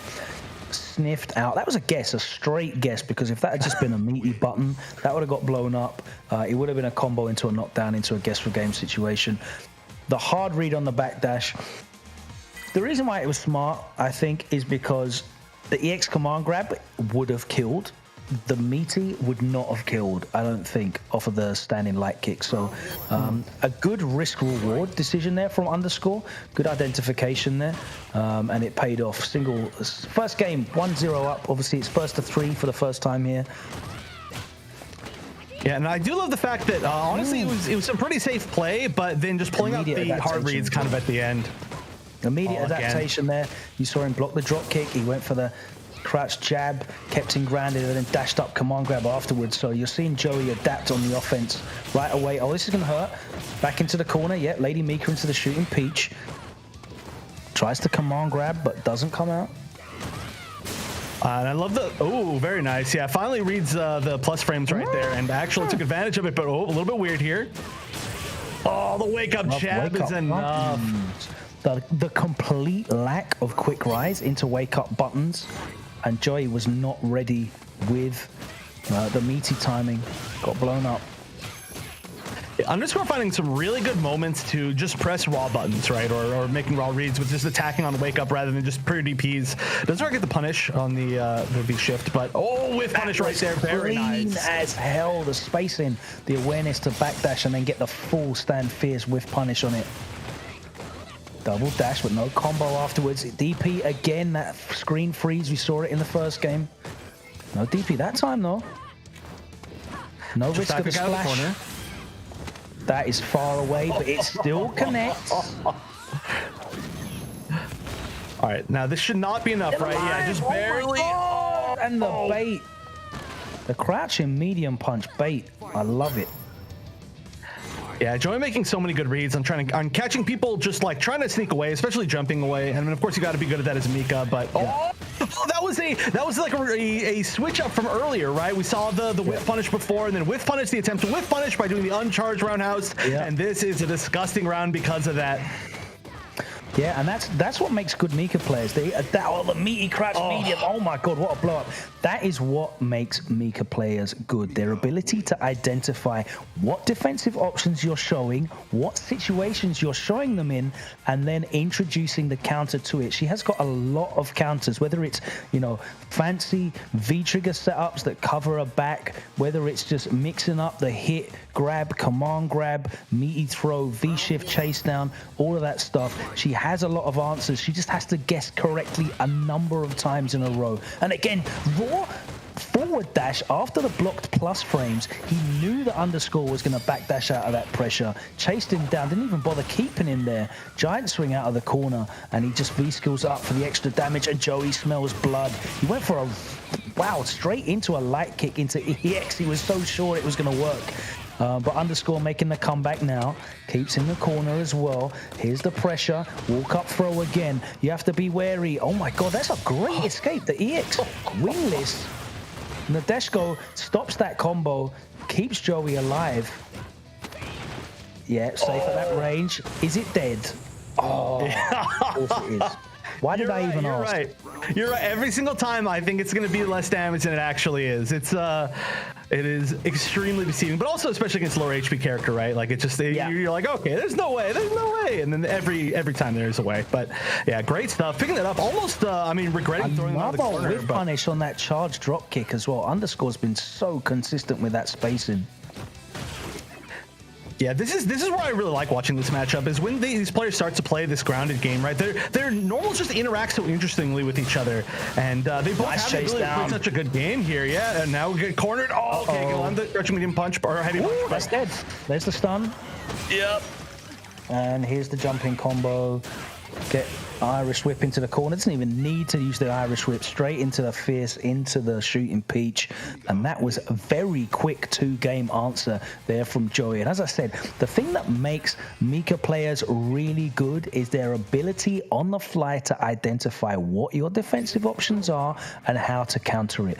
You've seen Underscore. Underscore's been playing really well. He's very aware of this ground game. He's very good at spacing these dive kicks. He's very good at playing the neutral around that drop kick. He's had a number of, back dashes where he's predicted the drop kick to come out. He was ready with the whiff punish. He's been able to apply a lot of offensive pressure and get damage. But Joey, whenever he gets his opportunity to run his offense, he has been so consistent making the right hard reads. And when he does make Underscore drop that block that drop kick, it's late, excuse me, I'm drinking coffee, I'm trying to stay in it.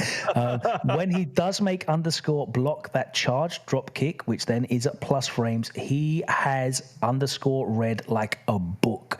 Joey has been pulling out all of the hard reads, and that was a quick 2-1. Underscore needed to ice the kicker, take a little bit of a break. We're going to probably see the same character again. Yes, it's just a costume change. Yeah, and I love the fact that that was the first time that we saw the Nadeshko, V-trigger setup into the command grab, because that was so smart. The risk reward was there at 100% either directions because the stun was already so high. So you can take the riskier option because technically your reward is just that much higher, and that's what makes, again, a good mix-up player in general in this game, or just a good general player. But right now, running away with things again. Speaking of stun, we are pretty much there. One away. No, that actually stunned on the last hit of that. Gonna be pretty scaled. Are we gonna see a reset? Yeah, oh yes. We're gonna see the reset right there. Yikes, and that is all you need. That could have led into way more damage, but I mean, that was this is looking pretty good for Joey, is all I'm gonna say. I like to think that was a statement. Oh, that's a big drop from Underscore. It was a counter hit dive kick, could have got the link, but now Joey turning it around. Dash is not checked. Just out of range, and this could be the lifeline that he needs. Yeah, was blocking, and that was stunned probably off of that kind of similar situation that we saw earlier, but now just playing patient in the corner. Oh, nice. Gets the chase down. Ooh. Didn't get much more, though. A little bit of a drop. Regardless, though, you built some space, which is good. It's really close to even here. Yes, Nadeshko time. You ready? Here we go. What time's it going to be? There's the command grab. That's it. 3-1 Joey in grand finals. An enormous turnaround after losing that first game. 3 very, very quick games in succession, and it's Joey that goes into the grand finals. Yeah, that was all so strong. You could see things just starting to run away for Joey. I mean, we saw even just a few drops, which was really the first drop that we saw from Underscore in kind of a key moment right there in that last game. And yeah, Joey just getting the read completely. We started to see a few more command grabs, and you can really see the advantage of being able to go against a low health character as Mika. You get to, set up those situations where you get the real true like 50-50 of I kill you either way. And Joey knows that situation so perfectly. But I do really enjoy watching that match. I was mentioning it earlier, but both of these characters, they really do have some really cool ground normals that they can compete with each other with.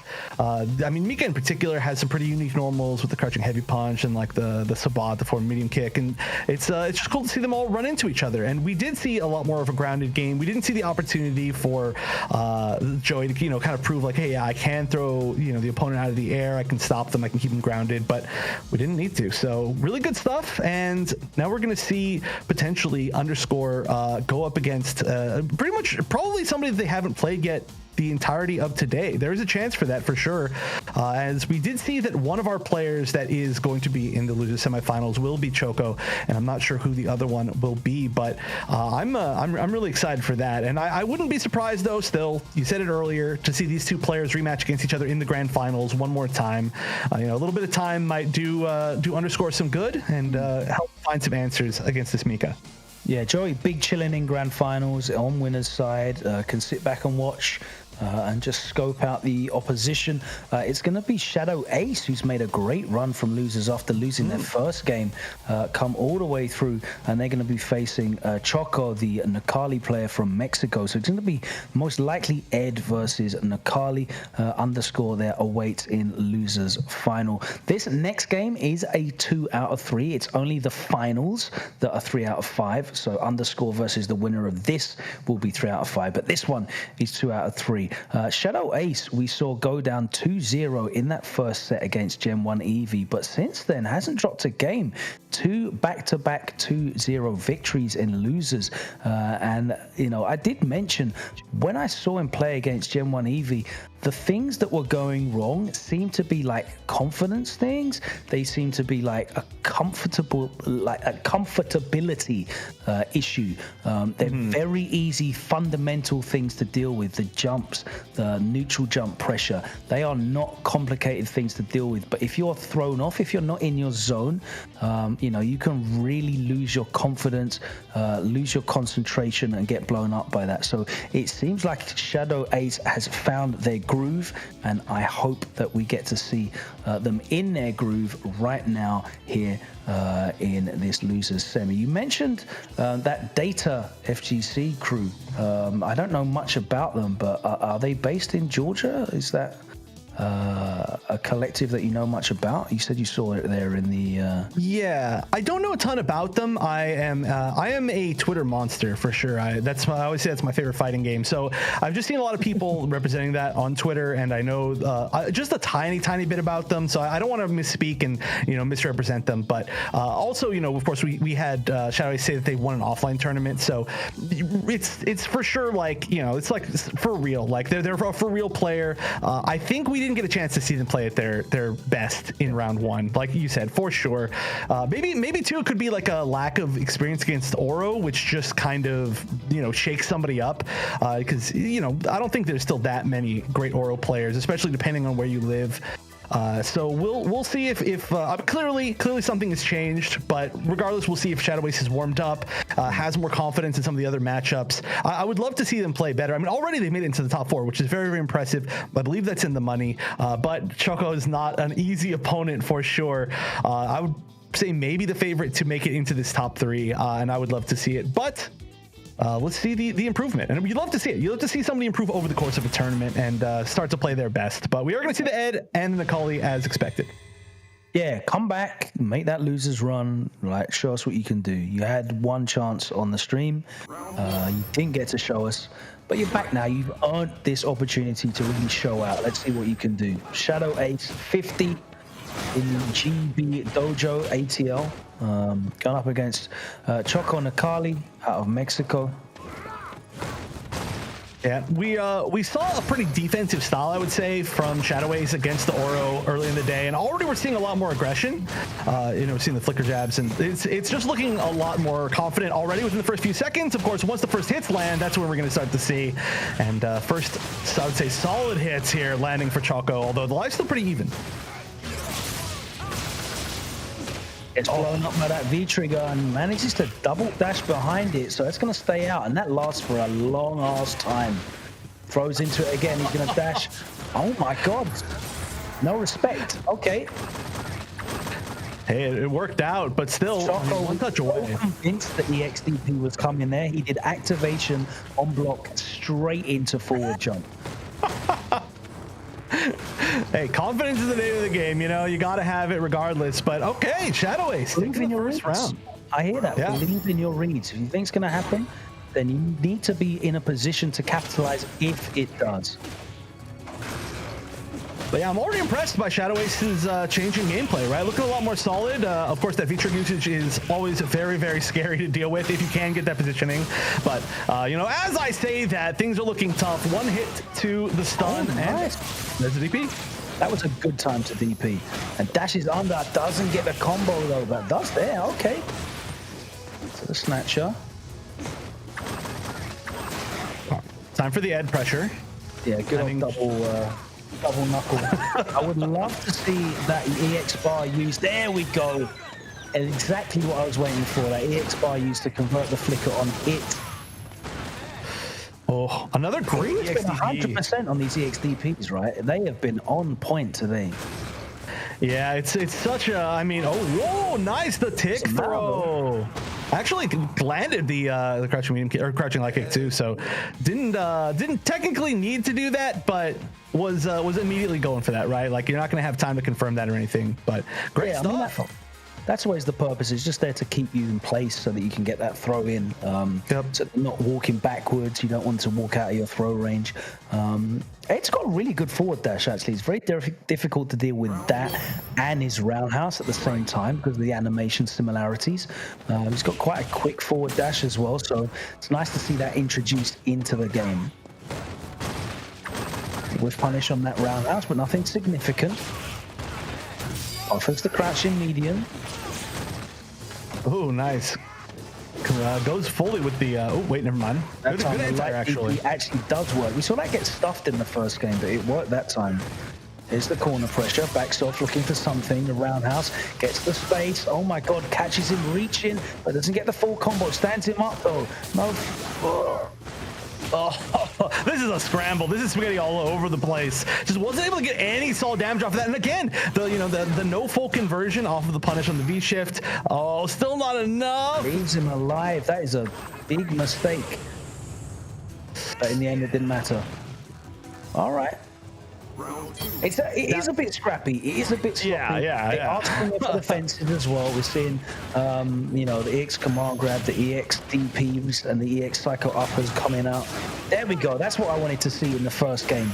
Oh, the mix up as well. I love that. Ambiguous if you don't quick rise. Catches the back roll.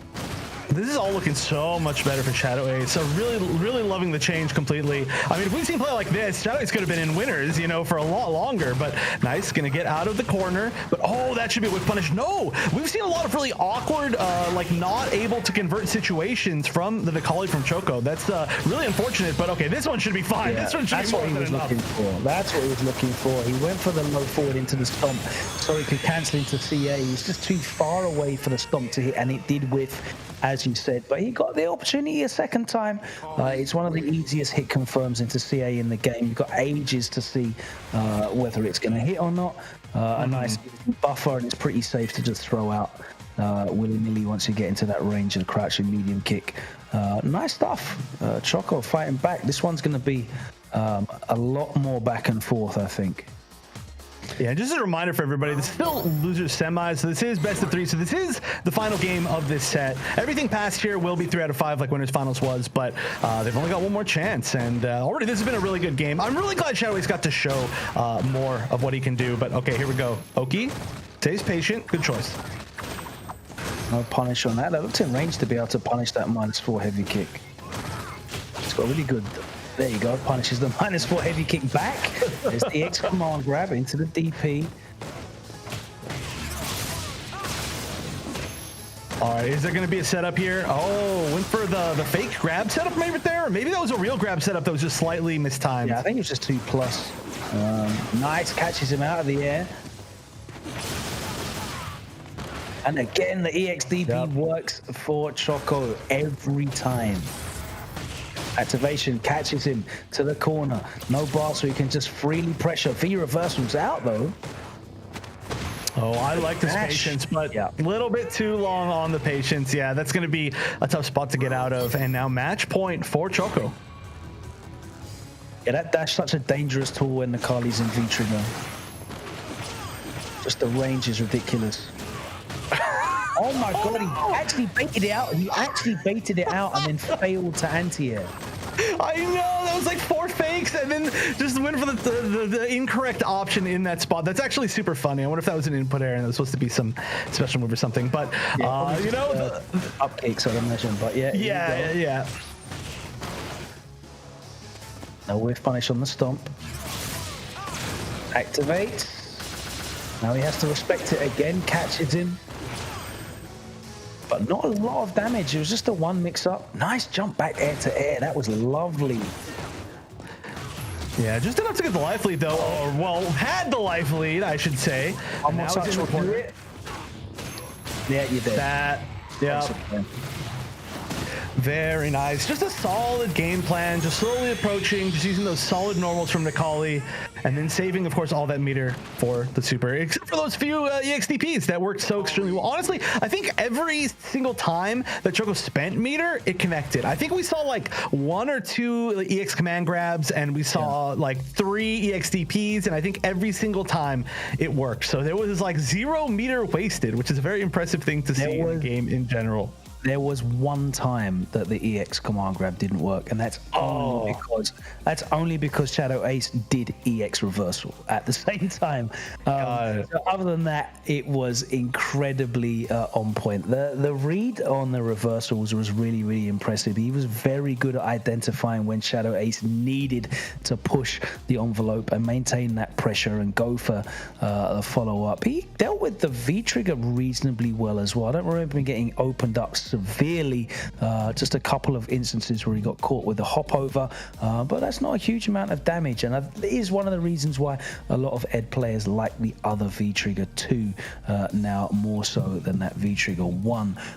But that's enough Ed. Both of the Eds eliminated.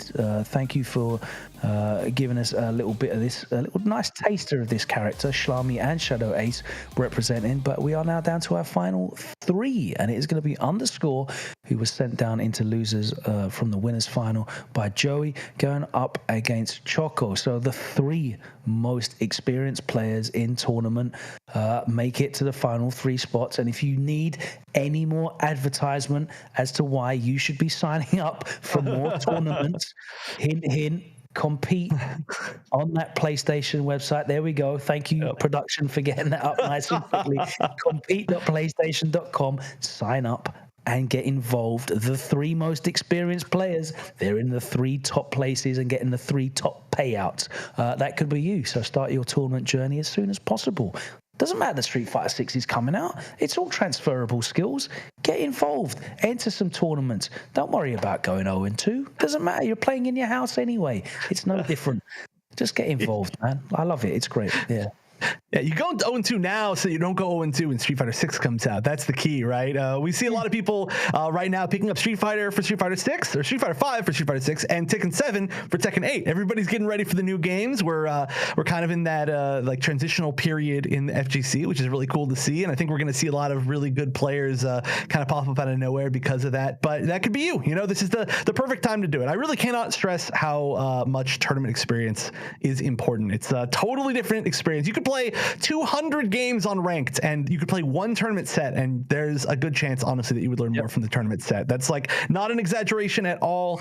It's just a totally different experience, but that's what these players have going for them, and that's why they have made it to our top 3 as our, like you said, our 3 most experienced players in tournament. And CHOCO versus Underscore, which is not a match that we've seen today, so that's very exciting. You know, these players could go really, I mean, of course it's a cliche thing to say as a commentator, but it really could go either way because we haven't had a chance to see this, and that's very, very exciting to me. Both playing extremely well, both going down to Joey, so one of them gets the rematch, but only one of them. Yeah, we saw CHOCO lose to Joey in the first round, and it was a shame to see the talented Necalli player drop down to losers, but we did say speculatively that it wouldn't surprise us if we saw him later on in the bracket back again, and here he is, making a run, 3 back-to-back victories in losers after that first round loss, and now it is a best of 5 against Underscore. Again, Necalli Cammy, a matchup that we saw a lot in the early days of Street Fighter, and Necalli, a character that kind of got left in the wayside, you know, come season 4 or 5, where the character didn't get a lot of new tools and maybe got left behind in the meta. But as the game's kind of stabilized itself a little bit more, people have revisited the character. He's had some V-trigger changes, a couple of tweaks to some of his moves as well, a little bit more reliable Oki, some more reliable plus frames as well. And the character looks quite useful. Maybe not considered top tier, but definitely looking decent in the hands of character specialists. Getting baited out there, though, with the light DP by the short dive kick, and it's corner time. What a great answer. Tried to bait out an anti-air Verone using that Nakali delayed dive kick, but getting blown up, and it is all underscore right now. Everything working out for him. But CHOCO, again, with that unblockable, it seems, EXDP. Talk about unblockable. How many times would he see that hooligan grab work in the first set that underscore had against Cypher? Pulled it out again here. It's such a good answer when you feel like you're going to go for a throw. Oh, finally! The DP gets blocked. No, not unblockable. Only unblockable. There's like a 12% chance that you can block it. It's RNG in the game apparently. No, the reads have been so good, but the reads from underscore have been even better. I mean, I love the fact that it's like, oh yeah, you can't bait me with a dive kick earlier because I'm the dive kick character. Come on, that's my specialty. But that V trigger being V reversal being so good, just to get, of course, out of that corner and be like, hold on, now it's my turn. There you go, a little dash up into the light to keep the character grounded and then go for that command grab. Double jab into nothing, and he can get a reliable conversion off that now in Season 6. Good anti-air, though. Ooh, that was nice. The buffer standing medium punch was lovely. Closes it out. CHOCO showing some stuff, some fight left in the old dog here still. Yeah, and I mean, tell me if anything's changed. You know, like I said, I'm more experienced with old Street Fighter, but I mean, that's still out of V trigger, still a charge move, right? Like that was still like a 100% a one-time buffer that you could use, and only that one situation. Then you have to recharge, right? No, you can just do it. It's like a. Oh, really? It's actually like a Mortal Kombat input. Yes. Really? Okay. You can just do back forward, and it comes out on a cancel. So definitely makes it a lot better in V trigger. All right, just gonna be patient again, just holding on to the meter for that DP. Oh, no, the dash up light into the and CHOCO blocking the EX reversal himself. Yeah, this is it's a matchup between who can EX reversal better and who can dive kick better. No, I'm just kidding. That honestly turned around so quickly, and I mean that's going to be a big part of it, right? Is that Nakali can get such solid damage off of a lot of these situations. So if underscore is going to play risky stuff like that DP, then you're playing with your life every single time that you do it, because it looked like that was underscore's game for such a long time in so many of those rounds, and then it's like, oh no, got hit, stayed solid, good stuff. So I'm not sure if it's the way underscore plays, but what I noticed is CHOCO was very good at predicting what underscore was going to do on defense, in a very similar way to Joey being able to predict what underscore was going to do on defense. Every time that CHOCO went for that jab into EX command grab, it worked. He baited out the reversals. He was able to chase down as well. Pushed him to the corner. And it feels like underscore just needs to change his defensive pacing and just make CHOCO a little bit uncomfortable when it comes to pushing the envelope on the offense. Triple dash, but blocks plus frames now. Yep, back dash is out. Air to air. The DP, but it's stuffed by the Fierce. Yeah, that's really unfortunate. I mean, it was the right reaction on the neutral jump, but I mean, just trading. Yeah, needed to wait a little bit. Yeah, it needs to wait a little bit so the invincibility didn't run out. Uh-oh. Nice, walk up into the low forward, looking for a throw. No, and that's a nice answer there. No hooligan, and again, CHOCO is ready for all of these defensive answers. We're seeing more defensive answers from underscore.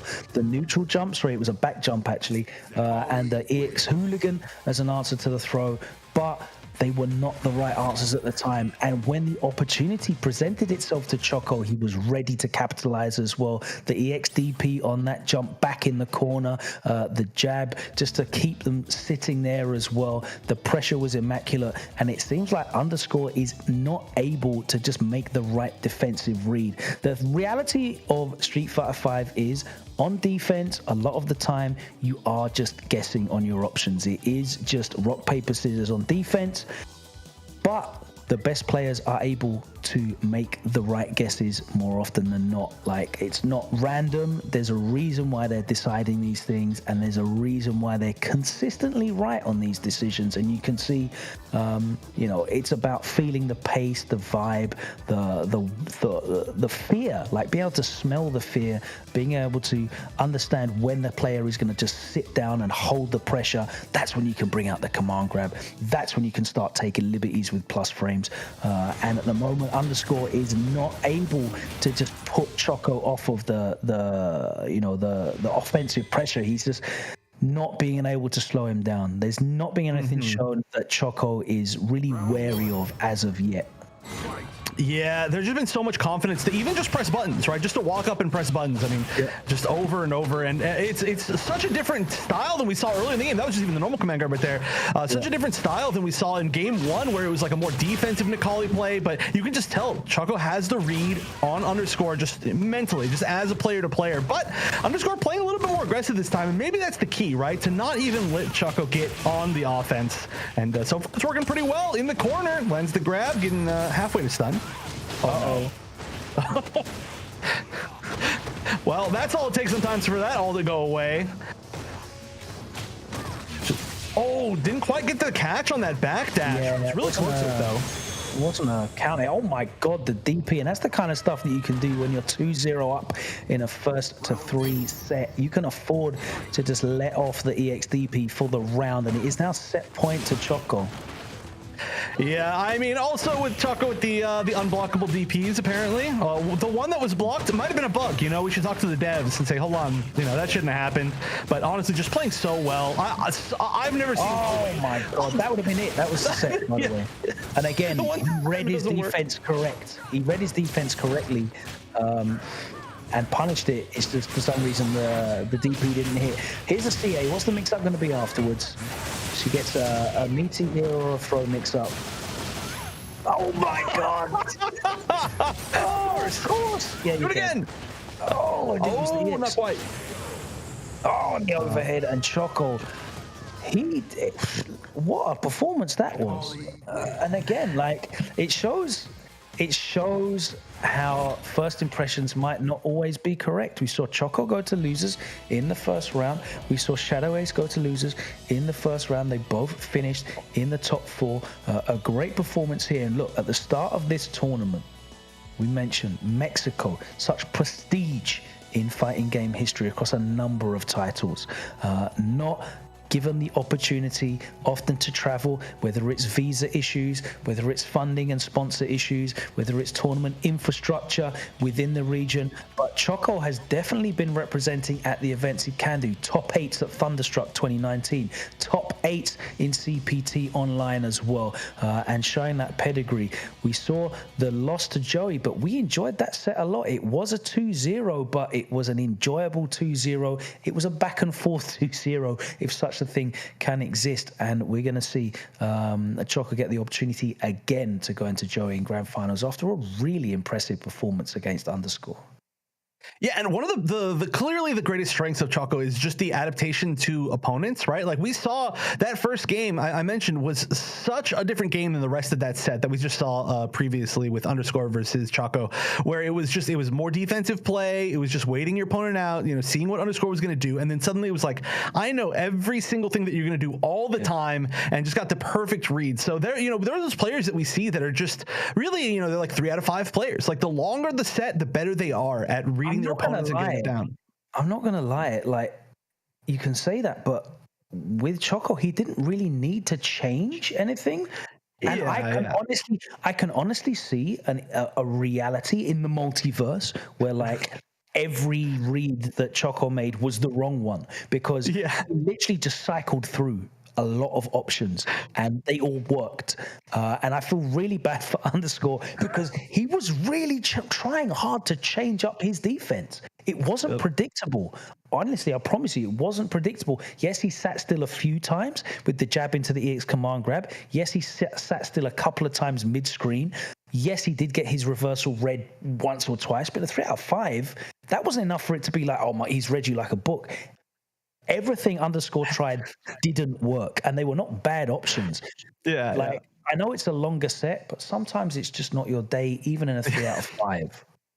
It's true. There's that saying where it's like you can play very well and very smart in a fighting game and still lose, right? That's how it is. It's just some days it's just like you were just wrong on those guesses, and yeah, it was actually unbelievable. I don't understand how like almost every single read, especially of course with the DPs and with the command grabs, were all just at like 100%. I mean, just on kind of everything. It was just one of those days, like you said. So yeah, you can go to the roulette table and you can bet on black 10 times in a row. And I've seen that roulette table throw up red 11 times in a row before. I've seen it. I've been the guy that was betting on it. It happened to me at Evo in 2018, actually. I thought, I'll just keep doubling up. No, that hurt a lot. But yeah, that was underscore today. You know, what shall I try? Shall I try my reversal? Nope. Shall I try my V-shift? Nope. Shall I try my backdash? Nope. Buttons? Nope. Wake up EX hooligan, that worked for me. Nope. Nothing was working. He tried all of it. And Choco was ready. Let's see if Choco is ready for Joey, though. It was a 2-0 win for Joey, ending in a perfect round as well. And Choco just looked like he wasn't ready at all for this matchup. There's no way that he doesn't know the Mika matchup, so I'm pretty sure this is just a player versus player thing. But we saw a lot of the players not delivering in their first round matches. Choco is looking very dangerous now. I hope we get a much more competitive match. Joey, however, has just looked dangerous throughout the whole tournament, outclassed everybody he's played. Coasting in winner's side, of course. Joey has the winner's benefit here in grand finals, meaning that he would have to be beaten once to reset the bracket in a 3 out of 5 set, and then another set would need to be won so that Choco actually gets the victory. So Joey's going to be able to take hella risks. And listen, we've got Luffy here in Europe, and I know full well that if you give a Mika main the opportunity to take a lot of risks, it's going to be a very difficult day for you. So Choco's going to have to really earn this if he's going to be able to reset and then beat Joey. Yeah, you know, you might be somebody who goes and, you know, checks out the tables at Vegas, but you don't want to compete in that against a professional gambler, I think is the takeaway from this. So we'll see if that style that we did see from Choco works out well. But like I said, Joey, having that winner side advantage as well, too, is just going to be, I mean, like there's just that many more chances for things to just go right. And that's kind of, I think, what we did see, honestly, the last time they played. It was kind of similar, but we think it was just like, you know what? All the things that Joey was doing, they were just working. And that's why we ended up seeing it end in a perfect. Wow, okay, no whiff punish on the whiff command grab, a little bit weird, but we're staying safe at the start of this set. All right, dash up. No, didn't use the bar. Yeah, interesting. Went for the sweep right there, but drop kick straight over the crouching medium. Wow, there you go, Choco. Still working for you. I respect it. Yeah, can we get a counter in the chat, please? Had successful DPs. Wheels fall off. I think he's only had one baited all tournament, right? Oh my god, the same thing happened again. He didn't even spend the EX bar this time. It was just normal DP and he just got stuffed. It was the grounded combo. Oh, nice conversion from the mic. And yeah, this offense, it's all just looking so good. Pressing a button and just getting caught by the stand roundhouse. Yeah, and frames, you got to respect it after the Lady Mika. Not stunned though, so he's got a chance. He's got a chance. I thought that was going to be very hard to make a comeback. So did Joey. DP, yeah, there we go. Nice, he chases down the V-shift. Here we go, this is what he needs. Oh my god, he eats the bad grip. One more touch. Oh. Great tech. That's so scary. But the second the dash go, it's just going to build some space. It's going to get away from the stun, which is at least good. Now maybe one more throw won't end it. Okay. Another Nadeshko. We're just 3 in 1 round. Let's go. That's all it takes. Sickening. Are we playing a tag fighter here? That was so many in one round. We're just playing 2v1. That's not even fair. But I mean, great usage of every one. You know, every single one was used differently. One of them used with just a meaty that ended up stuffing a DP. One of them used to just create space and didn't even go for a mix-up. And then we saw one used that ended in the command grab, which of course was that same situation again that we saw Joey setting up earlier, where it's like either way, it will kill. Just gotta guess correctly, but good defense on a very scary situation. An almost comeback from CHOCO. Yeah, you really can't let Joey just stand full screen and just cut these promos on the mic. The V-Gauge build is very significant, so... And because it's a 3-bar, not a 2-bar, you know, there's no reason she should be getting so many V-Trigger activations. All right, here we go. Corner. Oh, not again. This is looking very uphill, isn't it? It is, and honestly too, you know, you're mentioning earlier, like there's really no reason, especially like if you have a solid life leader in the corner, to make the risk with the command grab. But it just seems like Joey's confidence has grown over time, and understandably so, because it's been nearly 100% success rate on that as well. Although as I say that immediately, oh no, okay, managed to get out at least this time, but this is looking tough for Joey. Yeah, and again, look, the V trigger's there.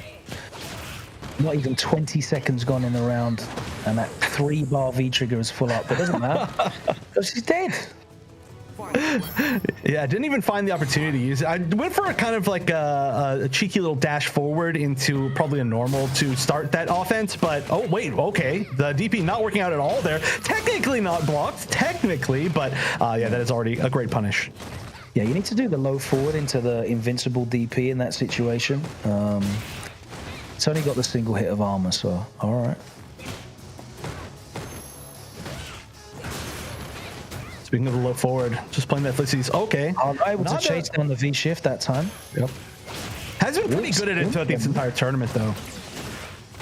Yeah, a couple of missed ones, I think, against Underscore, but other than that, very good pressure. V reversal, nice and early, gets rid of the plus frames off that EX bar. Plus frames of his own. Oh, that's gonna hurt. That is gonna hurt a lot. Yeah, that's a cash out. I think that's not enough, but no, it's not. I'm always gonna be wrong. Yeah, it's close.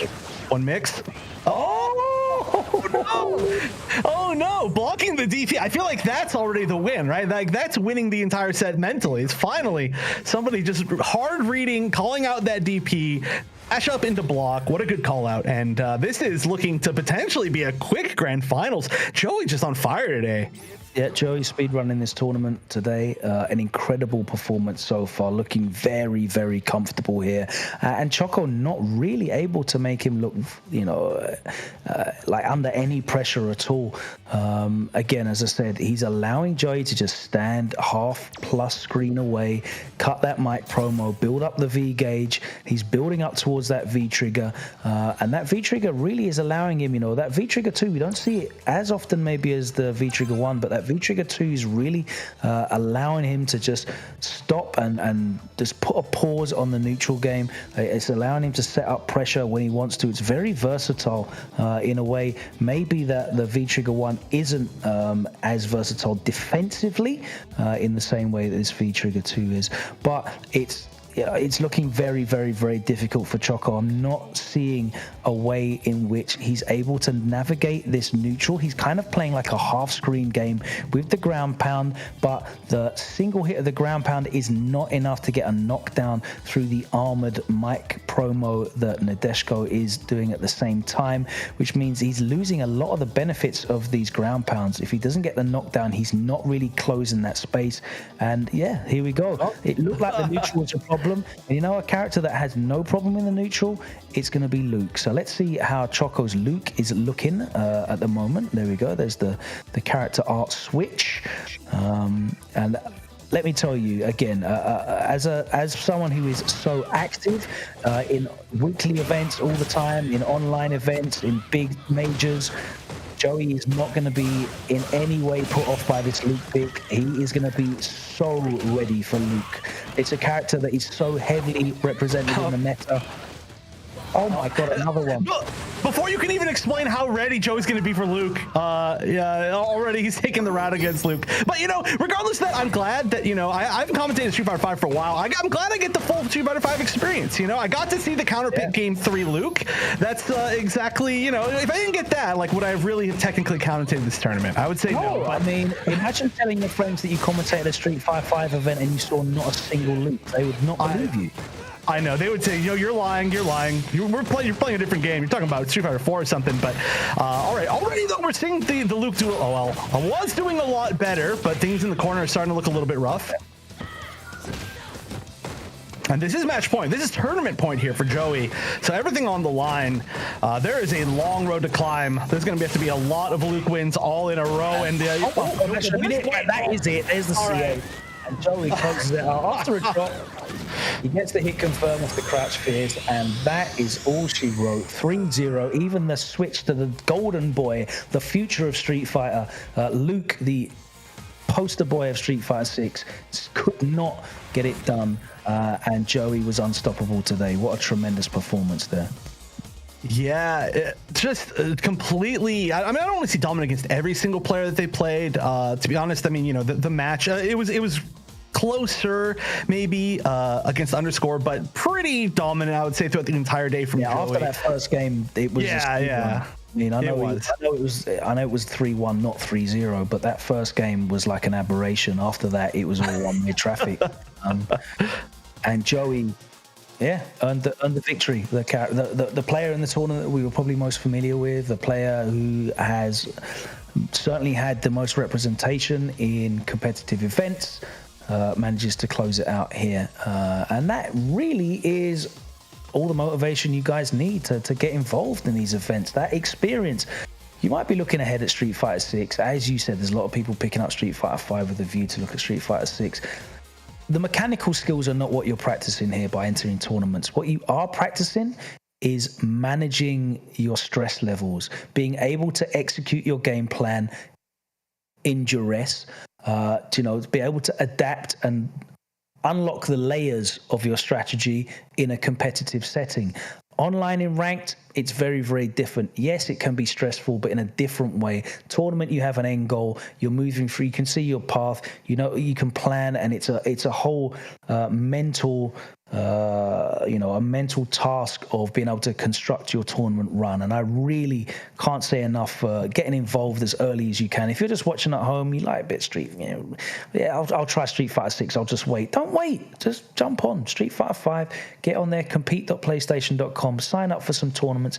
It doesn't matter how you do. It's all about putting yourself in the right mindset so you can approach competition and enjoy it. Start enjoying that competition. Don't put yourself in there and just get flustered. I don't like that experience, and just avoid and go back just to playing by yourself at home. Get involved in these tournaments because they're a beautiful thing. It's a great community. It's a really great, fulfilling endeavor for yourself as well. Can't speak highly enough of it. That's my sales pitch. I'm not even getting paid to plug this. I believe it. It's what I believe. So. Yeah, I mean, speaking of getting paid, though, too, if you do end up doing well, if you do sign up and end up doing well, you get a good amount of money for literally like no risk, right? Which is exactly what happened for Joey tonight. So, and of course the other top players that we had placing tonight. So, but exactly what you said. I've seen players that are in these tournaments also like talk to each other more after the fact, because you do have to communicate with your opponents like to play, and people will be like, oh yeah, I didn't really know that matchup, and they're like, oh, do you want to play after? And it becomes its own little community, and it all really is amazing, and that's how everything starts. It starts as like little communities, and then it builds out to be something bigger. And we've seen players from the PlayStation tournaments go and win much larger and larger things. But that's still, again, congratulations to Joey. I mean, that was a great showing tonight. Getting that, I believe it was $200 for first place, which is pretty solid. And again, the experience almost is more important in its own weird way, right? Definitely. I mean, Joey's one of the most experienced, and it just shows you at all levels.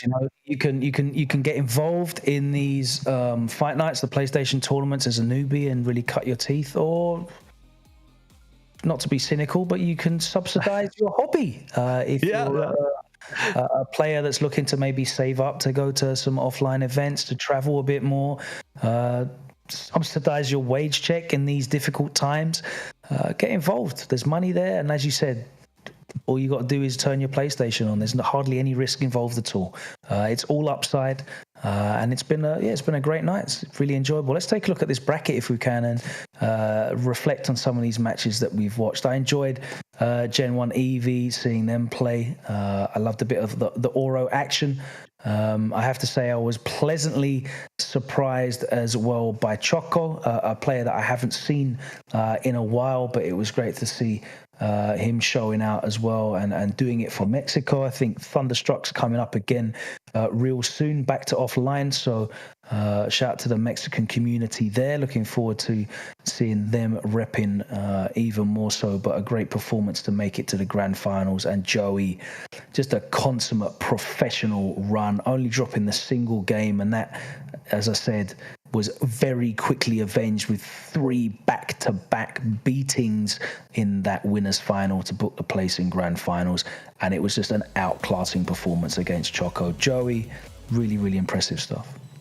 Yeah, huge congratulations to all of our top players tonight. But, that is it, of course, for NA. I know it's super late for you. What time is it actually there for you before we close out? I'm just curious. Completely unironically, it is 4:20. Oh, my God. Actually, exactly. That's hilarious. You are a champ for staying up until 4:20 for this. Everybody give, of course, a huge shout out to Logan, but that is just extremely impressive. I don't know if I want to be staying up that late myself. I'm luckier. It's not quite that late here in the US, but we already said everything we basically could, but just a reminder one more time, compete.playstation.com. That's where you sign up for all of this. But that's it for us tonight. NA's done. I think you absolutely deserve to go to sleep. Do you got any closing thoughts before we close out for the night?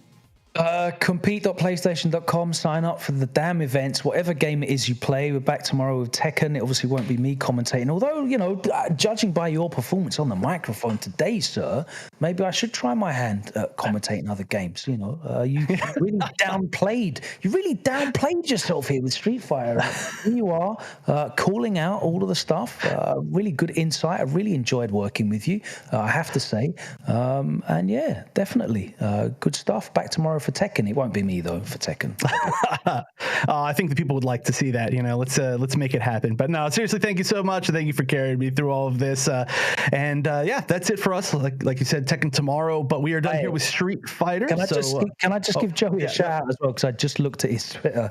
He's actually just completed right now a 3-day fast. Wow. 72-hour fast. Just completed it, and winning tournaments in so obviously he has ascended to a higher level, mental acuity and clarity. I wouldn't recommend it personally, but I just noticed it. Literally, he said roughly 13 hours left, and the tweet says 13 hours ago, and here we are. Joey closing out grand finals 3-0. What are the chances of that? There has to be something to it. So shout out to Joey for that one. Maybe that's a secret, you fast for that long and you're hungry for the win, I guess. But let's close out here. So once again, thank you everybody so much. Thank you to PlayStation and Sony for holding this tournament. Thank you to all the production for making it happen. And of course, especially all the players and of course all the viewers. But we're done for now. Tune back in tomorrow for Tekken. There will be EU and NA for that as well. But it has been Wonder Chef and of course Logan Sama closing out now. So thank you all so much for watching the PlayStation Tournaments Fight Night Invitational.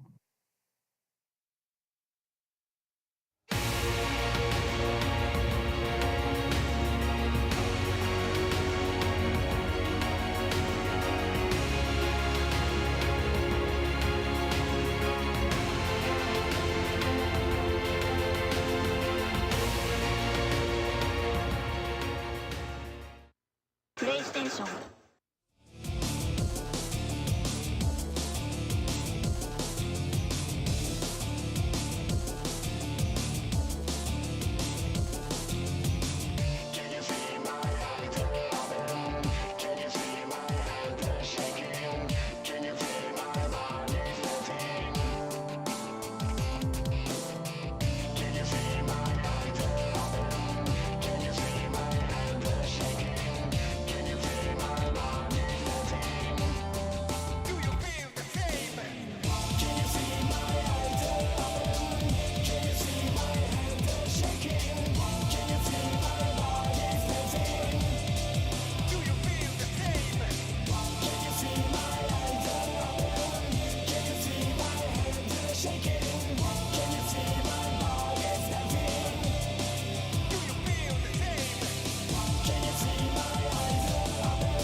Bye.